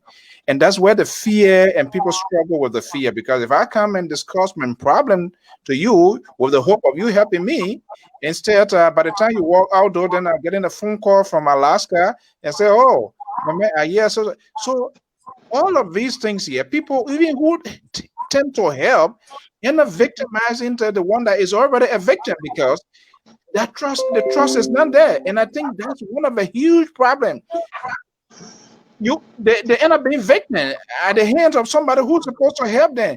Then it goes back to all the people who even interested coming forward to say, and you see, when you tell these people this is what's going to happen to you, it plays into their narrative.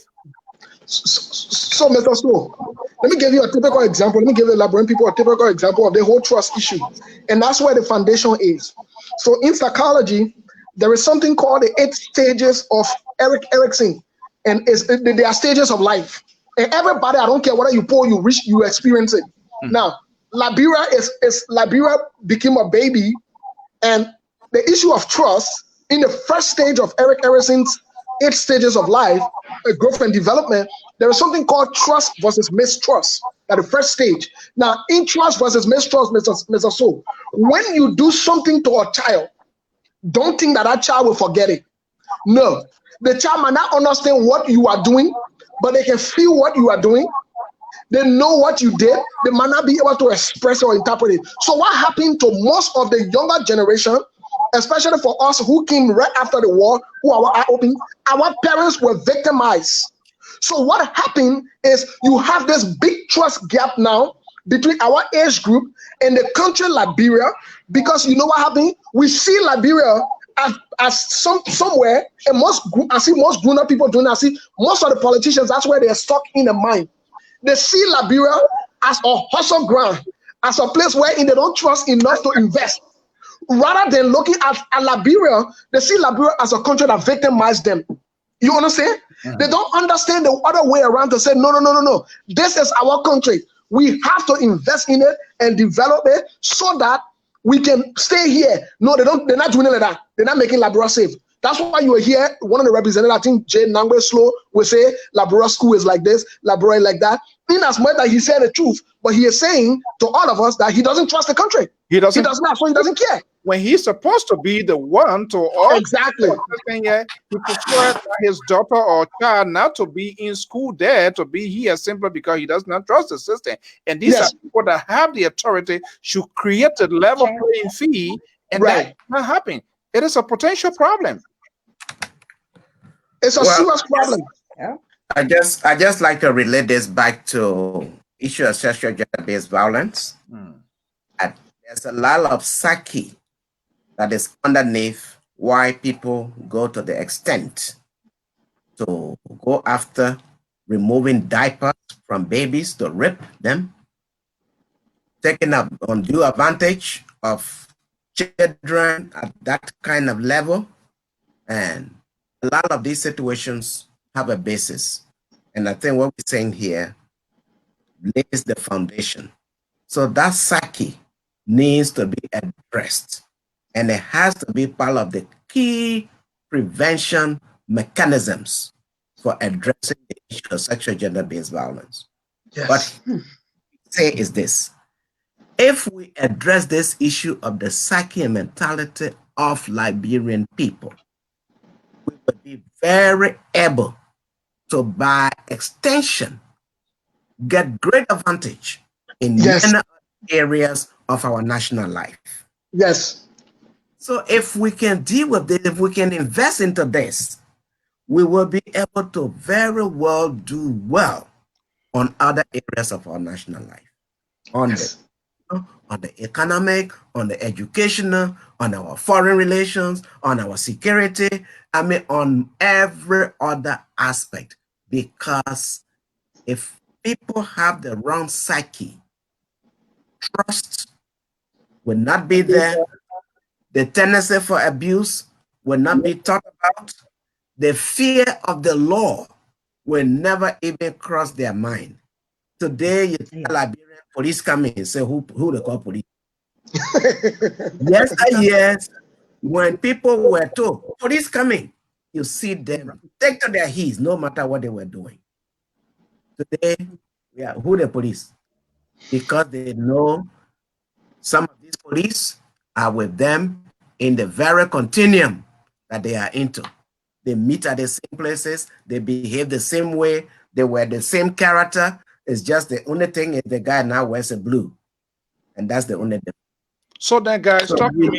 Invest into this very critically. Who is filling the system? Since 1993, I believe almost 27 years ago, since United Nations, the General Assembly, adopted this as a discriminations against women, and then gender-based violence and all the pieces and parcels been adding here. Who is fitting the system here? And I want to narrow it down to our country here. Who is fitting the system? Can we dash all on national government or society, we ourselves?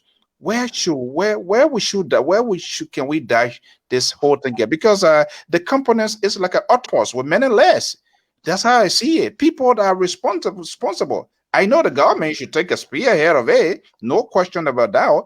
But here you are, that you all alluded to. You have the church where are supposed to be going for redemption, for salvation. You go to the church, you are being victimized. You go to the school, you are being victimized. You come in the home, you are victimized, family members. So it's a huge problem. What? I know Veronica wants to come in before I say something to this, because this is an important question you asked. Sis Veronica, you want to come in?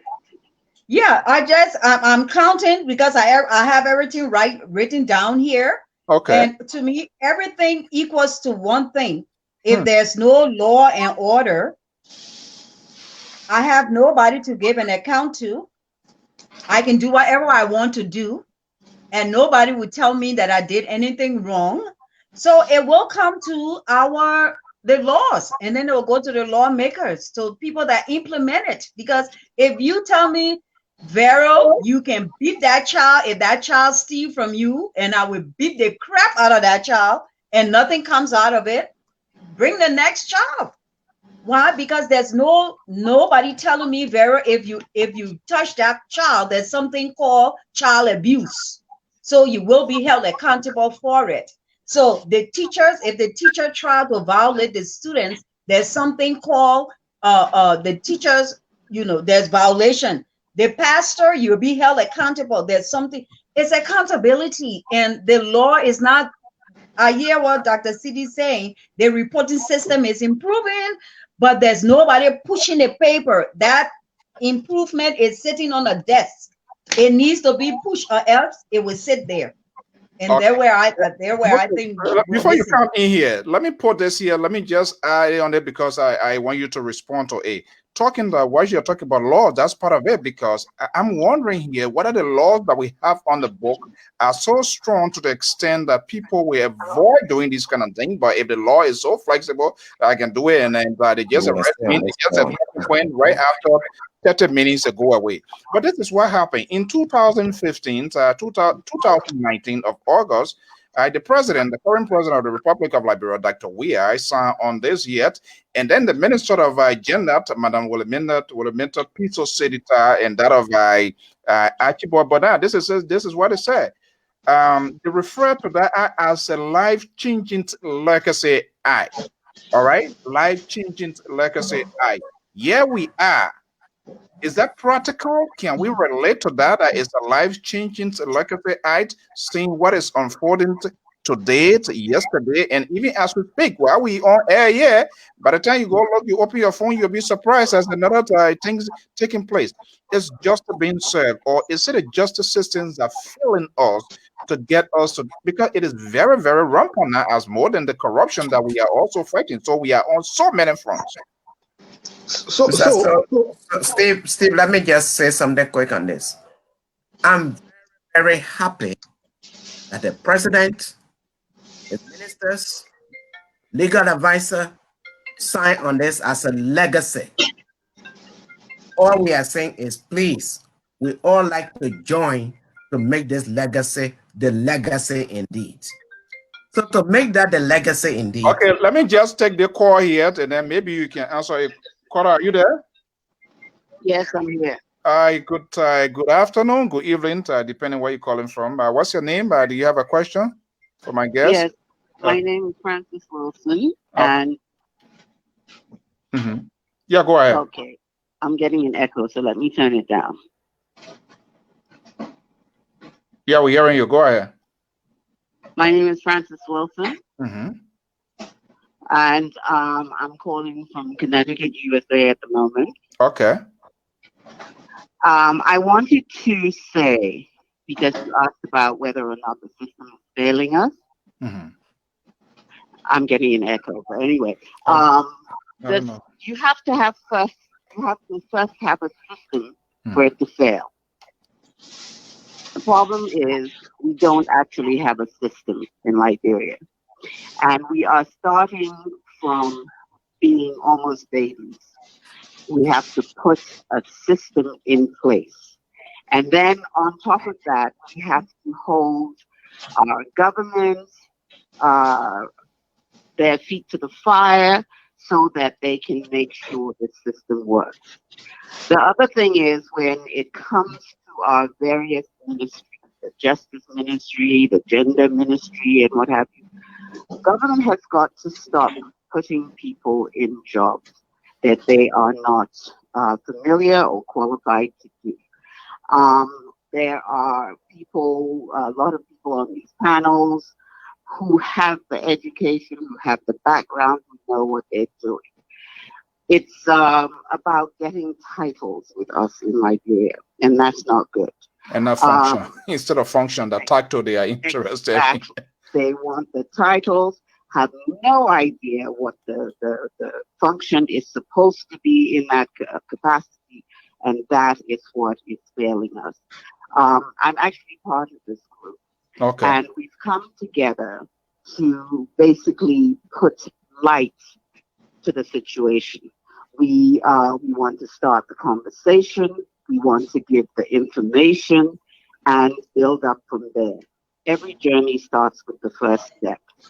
Quickly after the international community, we spend our whole time lauding the international community and thanking them and begging them for money and this, that, and the other. The international community has also failed us because if you keep pouring money into a system that does not work and not making that system accountable for the money you give them, you are harming the people and you are not helping them.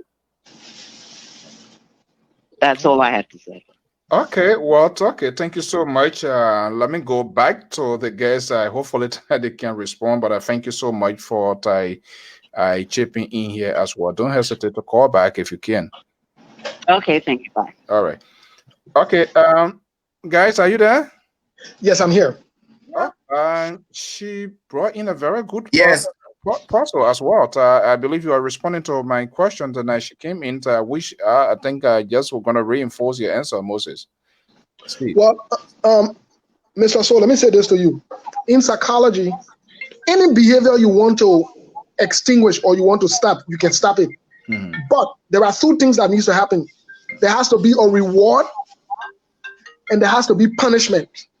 So let's take for example. Caller, hold on 1 second, okay? Let's take for example. It's useless to have laws when you will not enforce them. You might as well not have it. One of the major things I've seen about the laws in Liberia, they're on the books. So we who are Christians, Jesus said something though. He said, "These words I speak to you, their spirit and their life." In other words, which means there's a spiritual part of it and there's a physical part of it. And the physical part of it, which means you have to implement it. And so what we have seen in Liberia about the laws that they have on the books, which I've seen some of them, I was fortunate to run through some of them. They have some good laws. The question is, are they willing and ready to enforce them? Another thing, again, the caller said I want to agree with the caller on is you can't put people who don't understand what they are doing in authority. Is a problem. And you can also put victims or perpetrators over the victim. It doesn't work. It does not. It will never be effective. And so I will agree with the caller also that the international community, our partners, have got to look into this and say, hey, we've been investing so much. We have not seen result. Let us see result. Then maybe we'll continue to pour in more. So these are our rules and regulations you got to follow. If not to interrupt you, Moses, if the international community comes in and sanction or say that we are withholding funding because of this, we feel that these people are not. It was not an international community that put these people there. It is we will always be told say it is your internal affairs. Try to solve it. That part of their job is always to provide the funding. And they assume that your people should have you the country to do the right thing. So if they can't do it, they are humanitarians. That's what they are there for. So is it fair to blame the international community because the system is not working, so they should not sponsor or provide funding for it? It is fair. Let me tell you why. Okay, a few days ago, I got a call from the insurance company from one of my patients. You know what the insurance company told me? They said they could not pay for the services for that patient. Well, I had to make the case with documented evidences to show to them that there is a clinical need for this person to get one-on-one counseling treatment apart from the group counseling treatment they're having. I have to show documented evidence to back it up. After 2 minutes, the lady reviewed it from the insurance reviewer. She reviewed it. She called me back. You know what she told me? She said the treatment is approved for 90 more days. After 90 days, we'll reevaluate it. So I'm saying to you, and I'm saying to the Liberian people, that the international community, they are spending the money. When you spend money, you must get result. That business you are in. Okay. So that the influx of liability does not continue. The international community need to set rules and standards that the government will follow too as well. All right, let me bring the caller here. Been holding the caller. Hello, sorry for holding on that. What's your name and where you calling from? Caller, are you there? How are you doing? This is Blanco. Yeah, this is David. Okay, Mr. President. Good evening and welcome. What's your question? Well, let me begin here by thanking the panelists and LPR for hosting these guys for such of interesting topic here today and issue, our community issue. I've been listening, I've been following you guys since the show started. And I mean, today is my low day off, but my interest today on this is very deep because we are all community people here. So, but my question to these guys, I mean, I've been listening to all of them, and I think the sister that just came up with a comment, she came up with a very good point, and I still need clarification in that area. As a community organizer, I know it is tough, especially the kind of challenge, the kind of task these guys are about to take on. In Liberia, this problem, it is an age-old problem. It's not today, even worldwide. For us to be listening here today in a church where people can, ever the last place that you can go to seek refuge or wherever it is, and all these things going to come out of there. But again, we are not surprised. Look at the Catholic system today, where people use the Bible to say, well, it is okay in the name of the Bible to abuse young kids. So we want to say all of that. Now, I think from what I listen to, if I'm going to quote you guys right, there are people in the government who are also perpetrators. If I'm getting it right, some, according to the report, okay, with the issue they are taking on. Now, also, there are people also that work in the government now who are also victims. So, looking at everything that I'm listening to today, this is a big problem. And for me, I think what the sister said, this is to me, it is systemic because this is a system issue.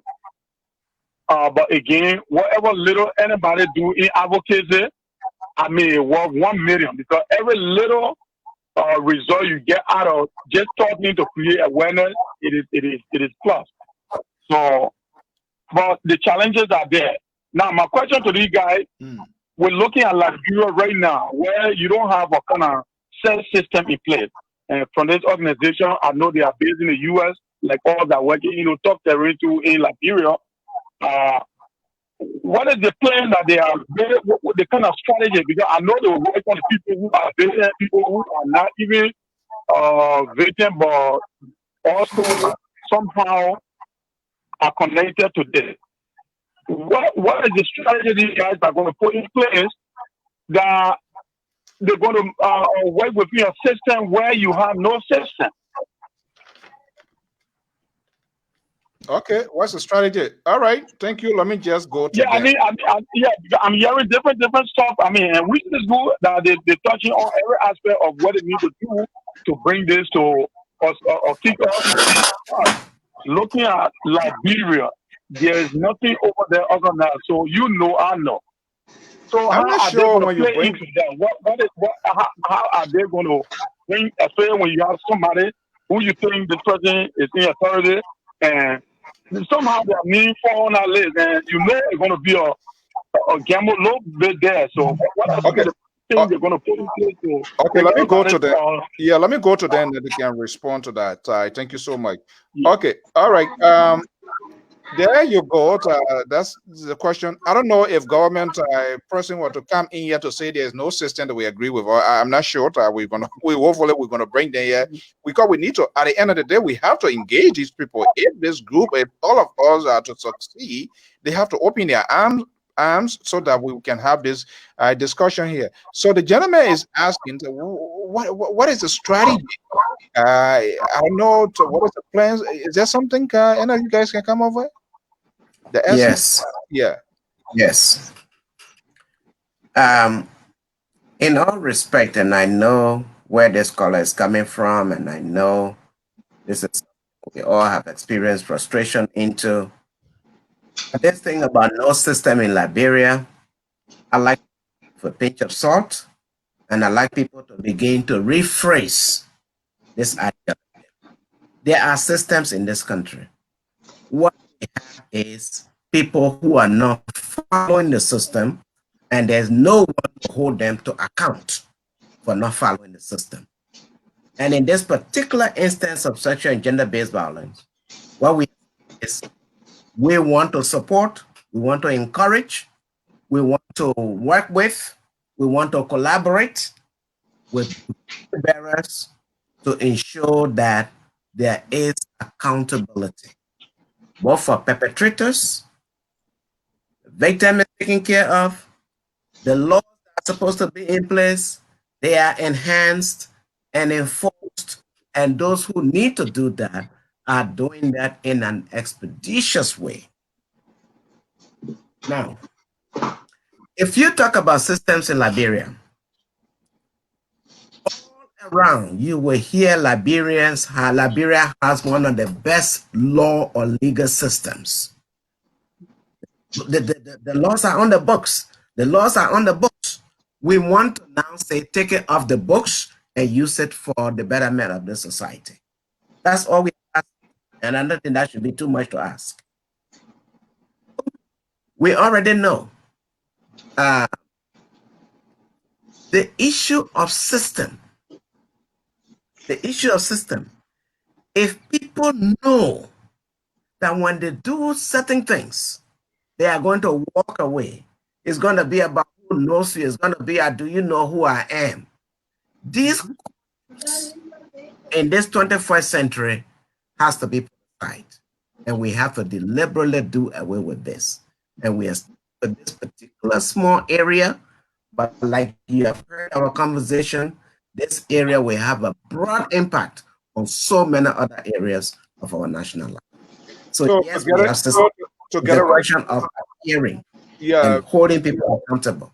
Yeah, before Moses come in, if I'm hearing from you, you have vehemently disagree to say there is no system. The system is there, but those who are supposed to implement or enforce the system, they are the one that are lacking. I will buy that for the sake of time. I could not want to go over. But what I'm saying, this system is there. We only want to make sure it works. And there's all the things that make the system not to be working. Those hurdles, we are to dissect them and remove them. And we just want the cooperation of duty bearers so that we can help them make sure that this is done. Okay, Moses? Well, I think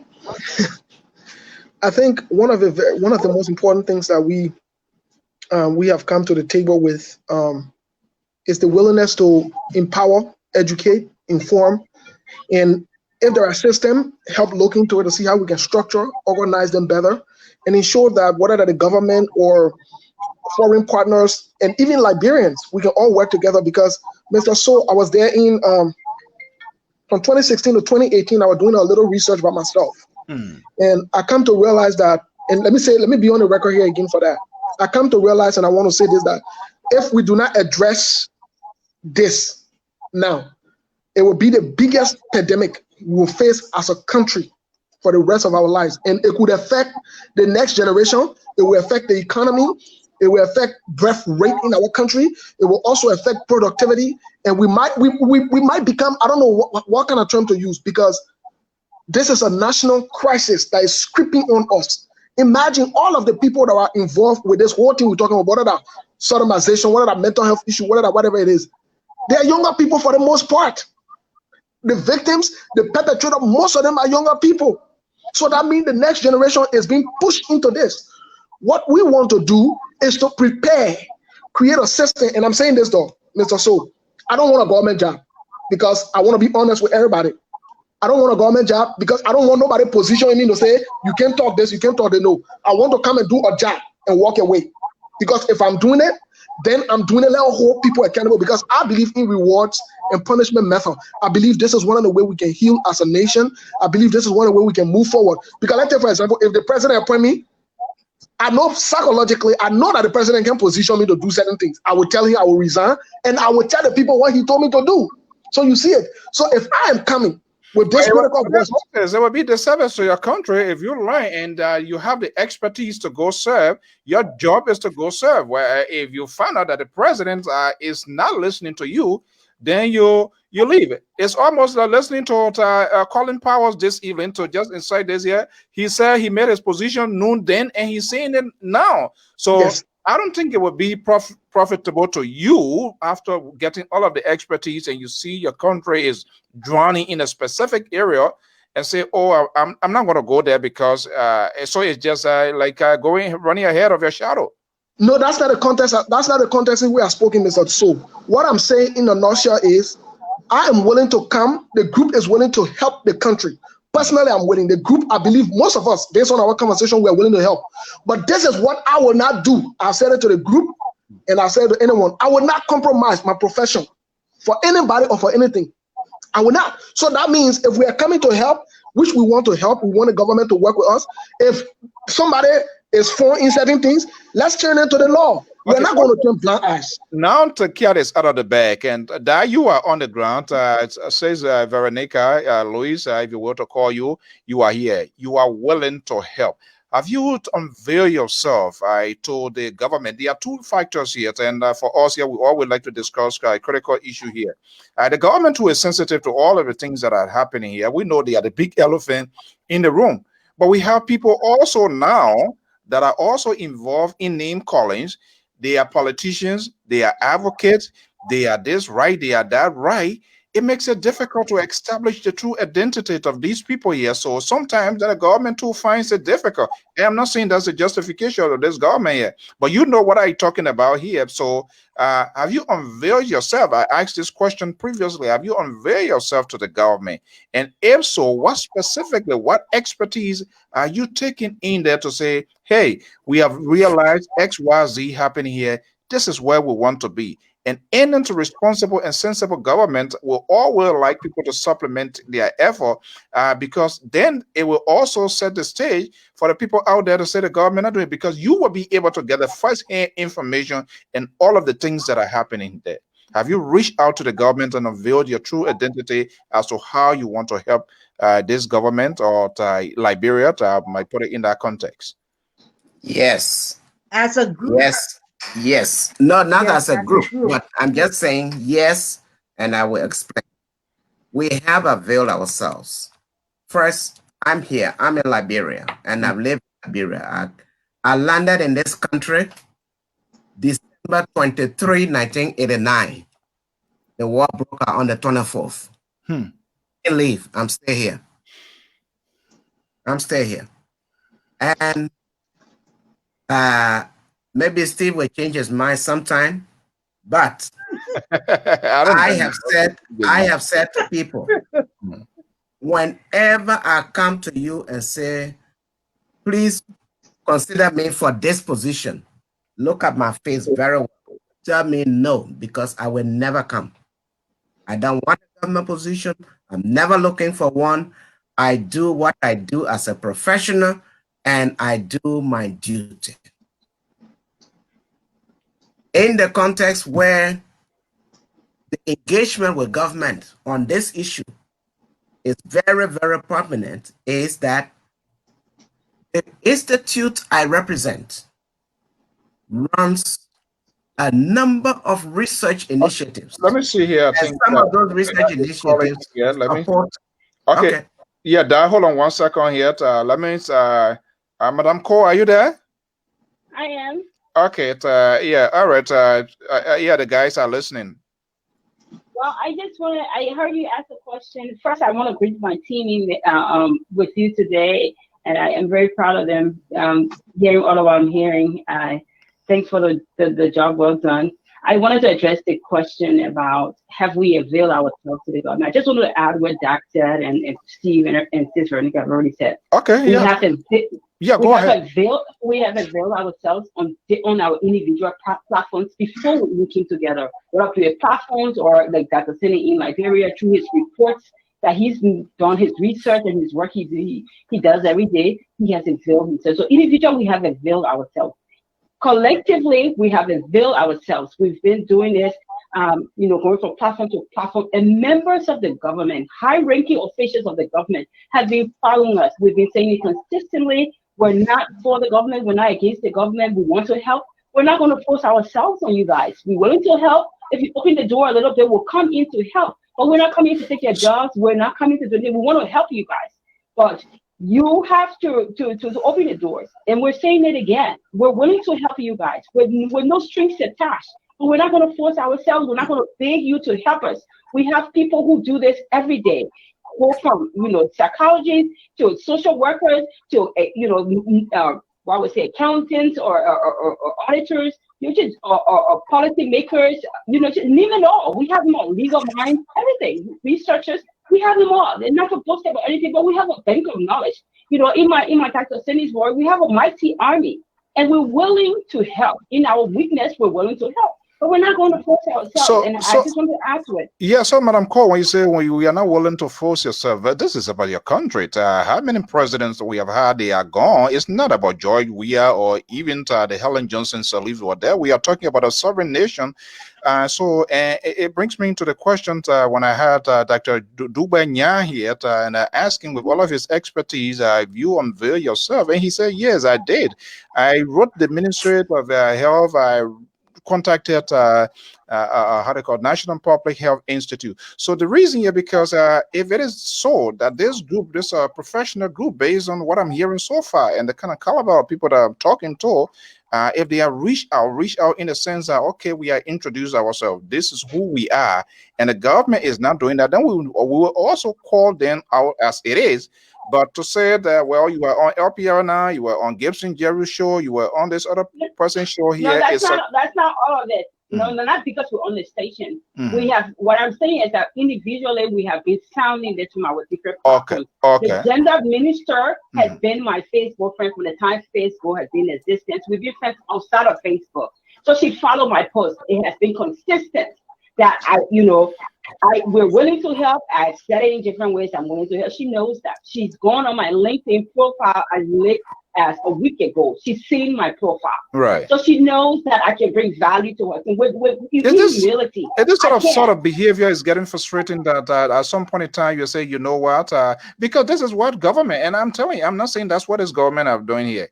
And from what I know, my own personal experience, if you go on the ground and you talk to people, they are so much protected of their jobs than even doing what they're supposed to do, because the fear is there. Oh, this lady is coming. Moses is coming. This other Veronica is coming. Yeah, it is our job. So they will create that sort of barricade, and they will end up frustrating you, and then you leave your country vulnerable, already in a mess, into crisis. That's what I'm asking. Are you willing to go extra mile to do everything possible that you get the attention? Absolutely, we're already going the extra mile. We've reached out. I've reached out. I can say for sure. I say for sure. Last year, we reached out to this lady, the gender minister, when we were at Liberia Women Conference. I was on that planning committee. We sent her a letter. She never responded or even acknowledged. This year, I've written her 3 times, Facebook or WhatsApp her, asking her. Just when she was on your show 2 weeks ago, right. She gave her email address and said, reach out to me if you have questions, and you did. Concerns, you need anything. I did 2 days later. To date, she has not responded, Mr. So I show you evidence. She did not respond. And let me go on the record, like in my Steve Boldy's voice. She did not respond, has not responded. But she took the time to go on my LinkedIn profile, which is fine to her. But maybe she wanted to authenticate who I say I was. I'm glad she did, because LinkedIn is a fucking worry. But so were the members of my group. We've been saying that we're willing to help, not only because we're saying it on social media, we're saying we're willing to help, but we're not going to beg you to help. Because you. I'm gonna. That's what we'll do. We're gonna follow. We're gonna follow through. We're gonna follow through because this is unfair to the Liberian people. If that was the case, it's all your loss. There's no need for us. It's all your loss. We say we want to help, but we're not going to beg you, chase you down, and call you and do the big shot thing. You know, from the gender ministry to the justice ministry to the police station, police, whatever. We're not going to beg you. We're not going to chase you and say, please come, let me help you. I'll say something. I will give credit to the education ministry today. Because you know what? When we reached out to them, when they heard about us, they reached out to us and said, we want to make you guys part of the process. If I wanted a deputy minister, join our group because she saw the benefit in there. She joined the group, and then she invited us to one of their meetings. I know I was on that meeting.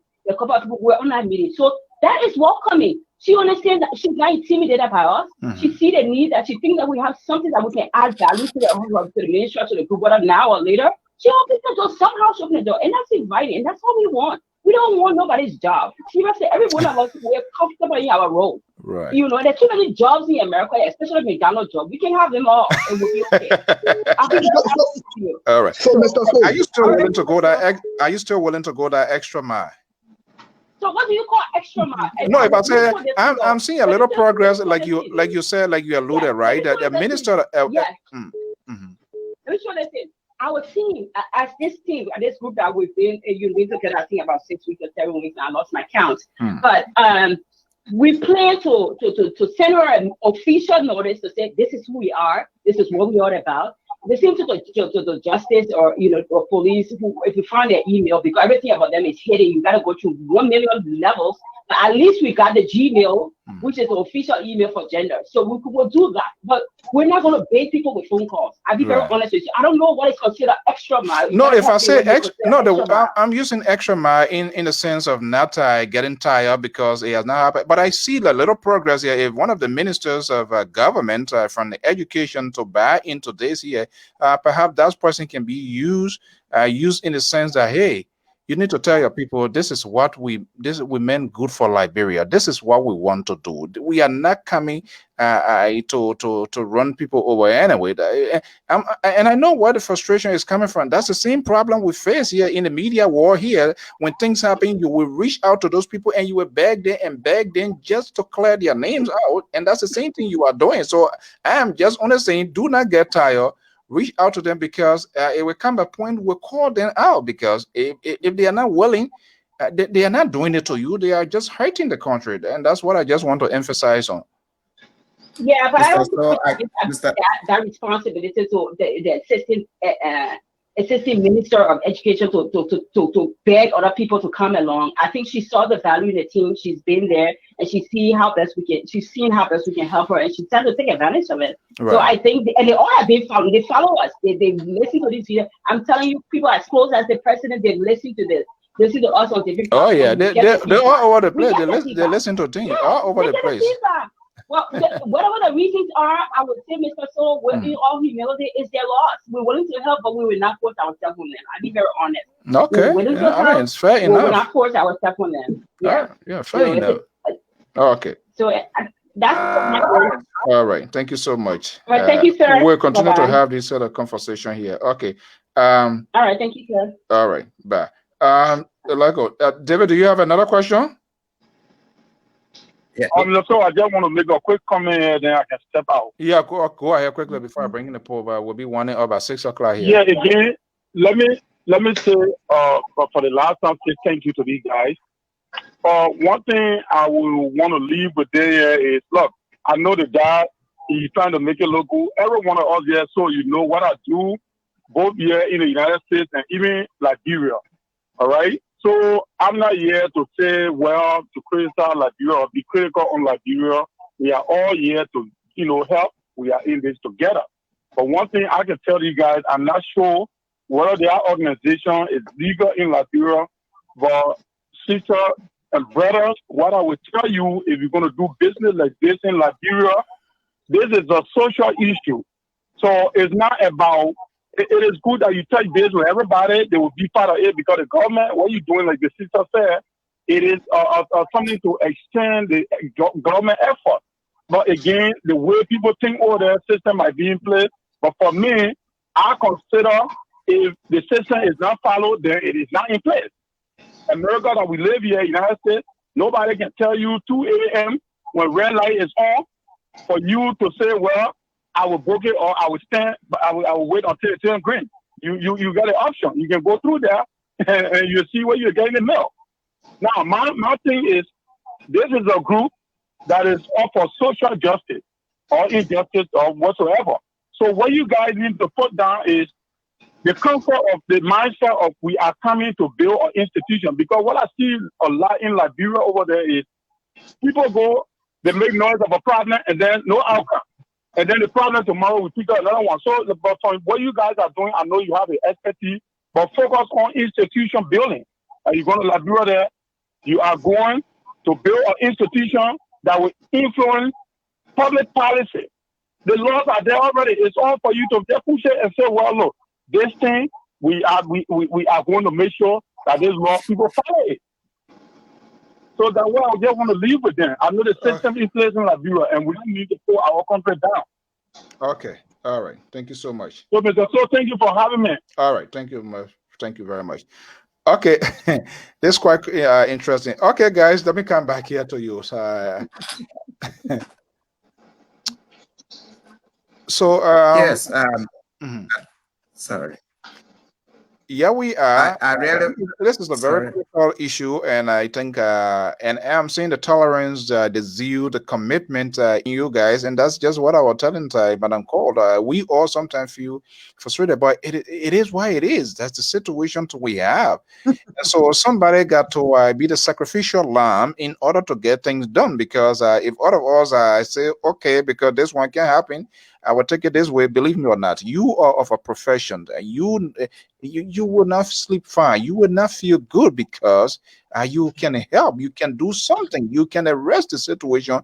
But because of somewhat political greed, or because you do not have that political identity with them, they feel insecure. They don't want to take you in. So who this guy? Who he's not part of us? But they forgot to know that you are a Liberian and you are fighting for the good of the country. So that's the situation we find ourselves in. And that's what I kept stressing the word extra mile. Not that you should force yourself, but it's just for the good of the country. Let me assure you, Mr. So, and let me assure the Liberian people, and let me assure the world, wherever people are listening to us, we are not the people who will give up on what we have planned to do. We will counter every frustration, and we will surmount every mountain that stands in our way. We want to see results. We will do awareness, we will assess the situation, and we will take appropriate action.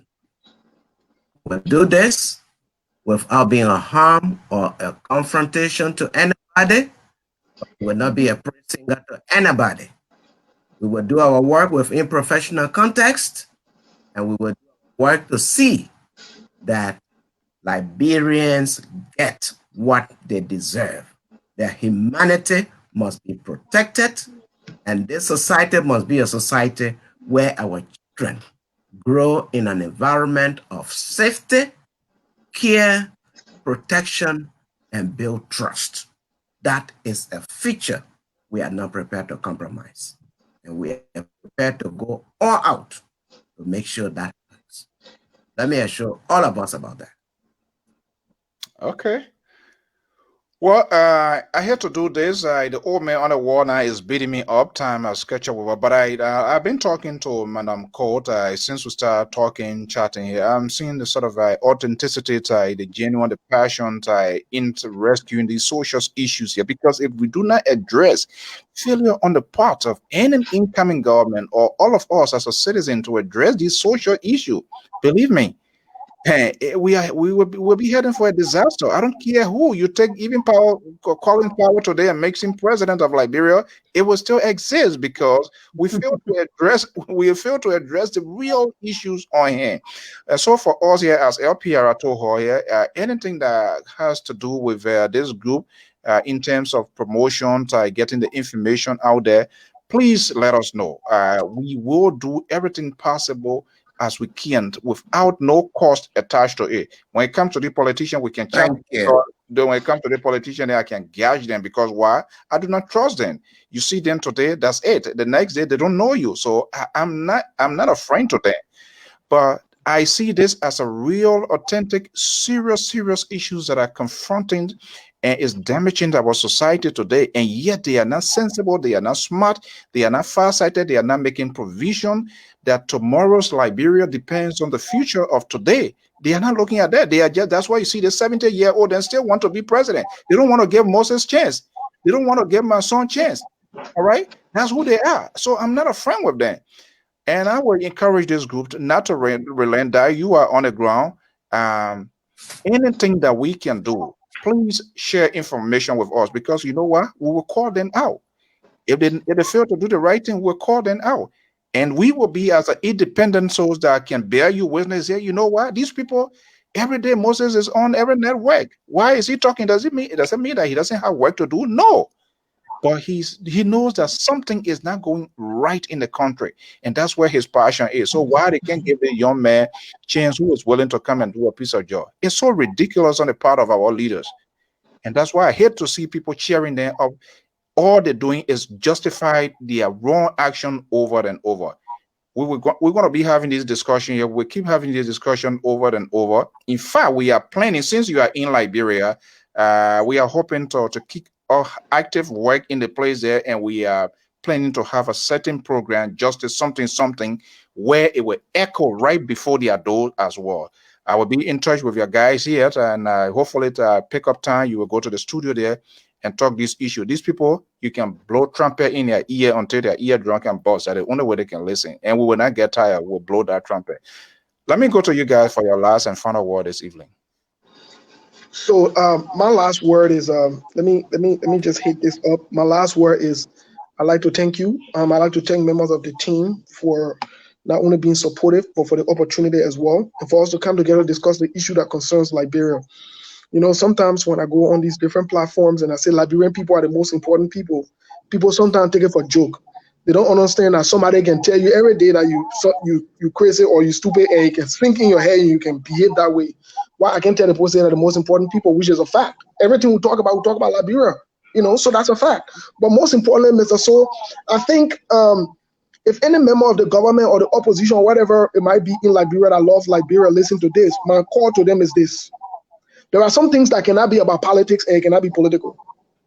Imagine I've had somebody from the ruling party call me and say, my man, the government can watch you, we let what you say, but the government say you're too critical of them. And let me say this, Mr. So, that's who I am. I will not change. My professionalism does not call for me to shut up my mouth on certain things. When you buy, it buy.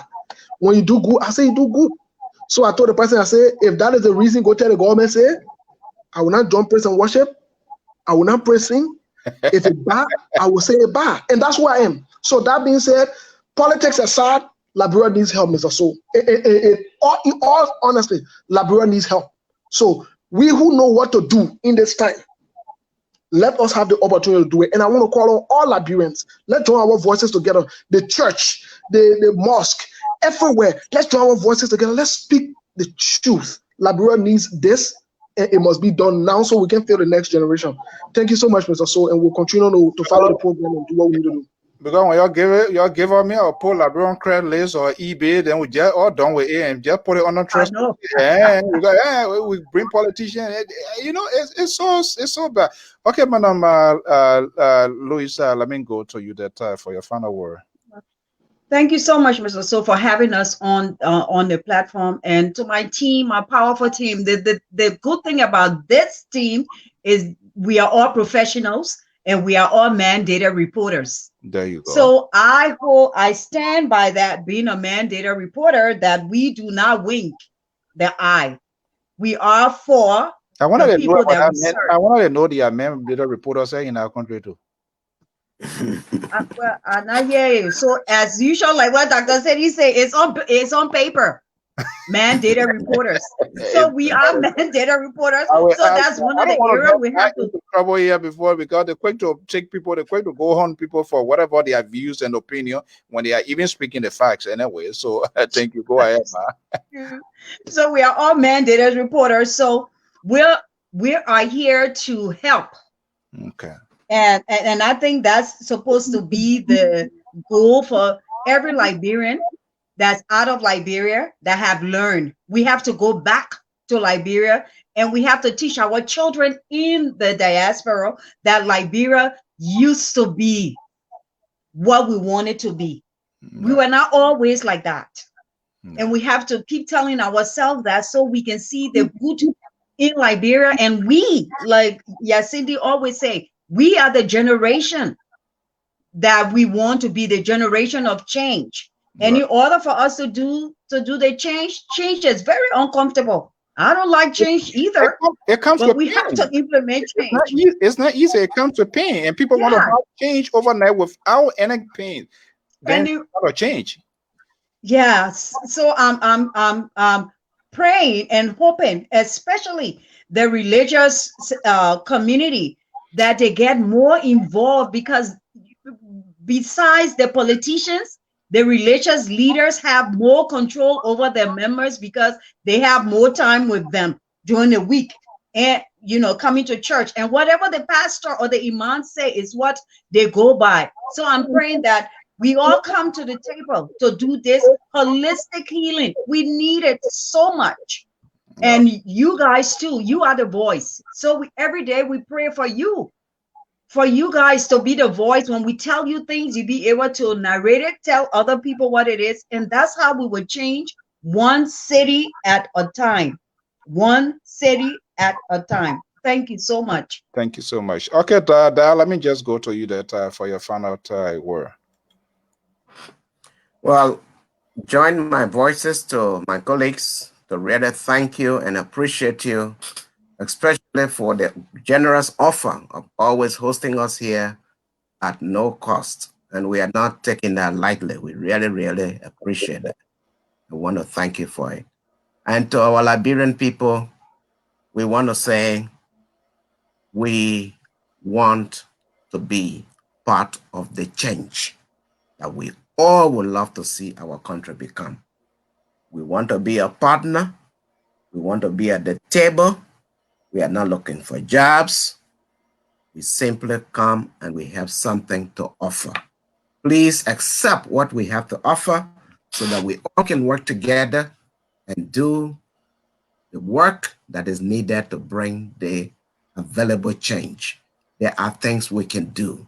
Those things that are beyond us, let's do the low-hanging fruits. Those ones that are above us that are more harder, we can start looking at the mechanisms, but let's lay some groundwork. Let's work on the psyche.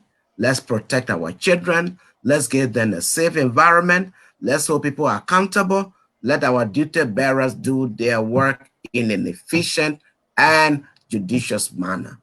When these things are done, together with our cooperation, we can tackle the more harder issues. So we just want to again thank you and thank all of those who listening to us, especially those who contributed. All right. Again, we anytime and an hour, we will be open to have these conversations. We see it as the way forward to Liberia. Unfortunately, we Liberian, we are enticed to listening to bad things. If we're talking about either Joy, we are 6 billion or somebody's stuff here. These are things that are affecting our society, but people don't get it. Yeah. And they are unwilling to listen to it, but they expect the country to prosper. I don't know how it's going to work. If you can address some of the social issues, high social issues that are facing the country, if we can talk about it, and they don't want to talk about it, but these politicians who consistently continue to enrich themselves at the expense of the Liberian people, to be giving them sort of airtime is sometimes sickening here. But again, we just have to hold in. Guys, I want to thank you so much. Again, don't hesitate. Do a promotional video. We will air it regularly. Let them see it, not just on it by hearing, but let it be visual. Let them see it that violence against people is unacceptable in any modern society, and it needs to stop. I want to thank you so much for being here this evening, and hopefully we can continue to have these sort of conversations. No retreat, no surrender. Don't give up. You give up, that means you're giving all your Liberia didn't give up on you. So why would you want to give up on Liberia? We just No, we out can't. bad elements and that and get back on course. Thank you so much. Okay. Good evening. Thank you. Thanks for having us. Okay, guys. All right.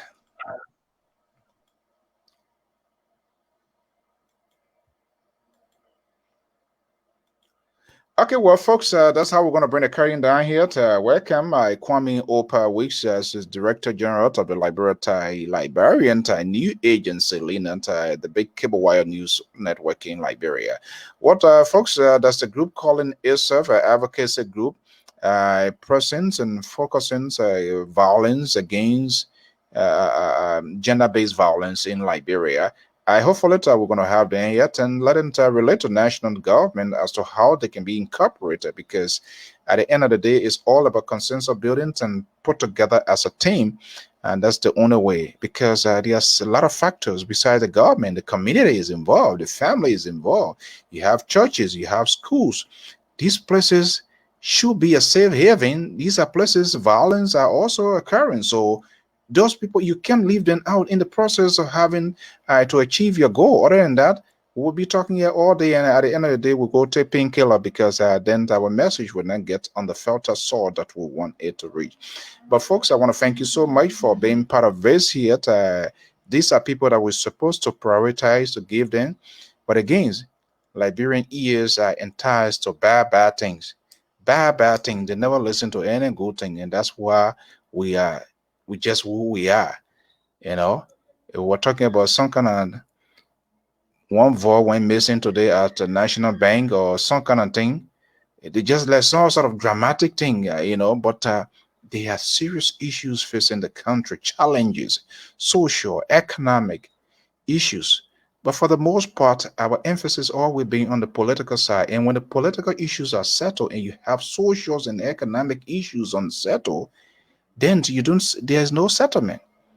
It doesn't matter who becomes president of the country, you will still have these challenges. And so when you have this sort of high skill of raping, killings, the violence against people is on the rise, then it's not on the government. The society as a whole needs to fight it. If we don't do that, it's just on us. Well, folks, I want to thank you so much, Madam Court, and your great team. We want to thank you so much. We are here anytime, in an hour. Even if we do not have the time, if we were to even host any person here, we'll kick them off our schedule and bring here, because we believe this requires a lengthy conversations. It's not going to be a one-day thing. It's not going to be a 2 days thing, because people just do not like to listen to something good. They do not find interest. We are on it, interested in managing crisis. And this is why when something happens, then everybody there throwing tantrums and they're acting like a buckle coming from in the shell here, but they do not want to prevent crisis. They do not want to prevent, they want to manage crisis. And it is time for us to prevent crisis. Managing crisis, it can be too late to get to our door. Until then, folks, it's 6:08 Eastern Standard Time right here from the New England Bureau of the Liberia Public Radio and LPR TV. I am Afonso Z, and so we're going to be bringing the curtain down here this evening here. Join the Liberal Progressive tomorrow, Monday, for his regular editions of Conversation with Samson Toll. Until then, have a pleasant evening. Bye-bye.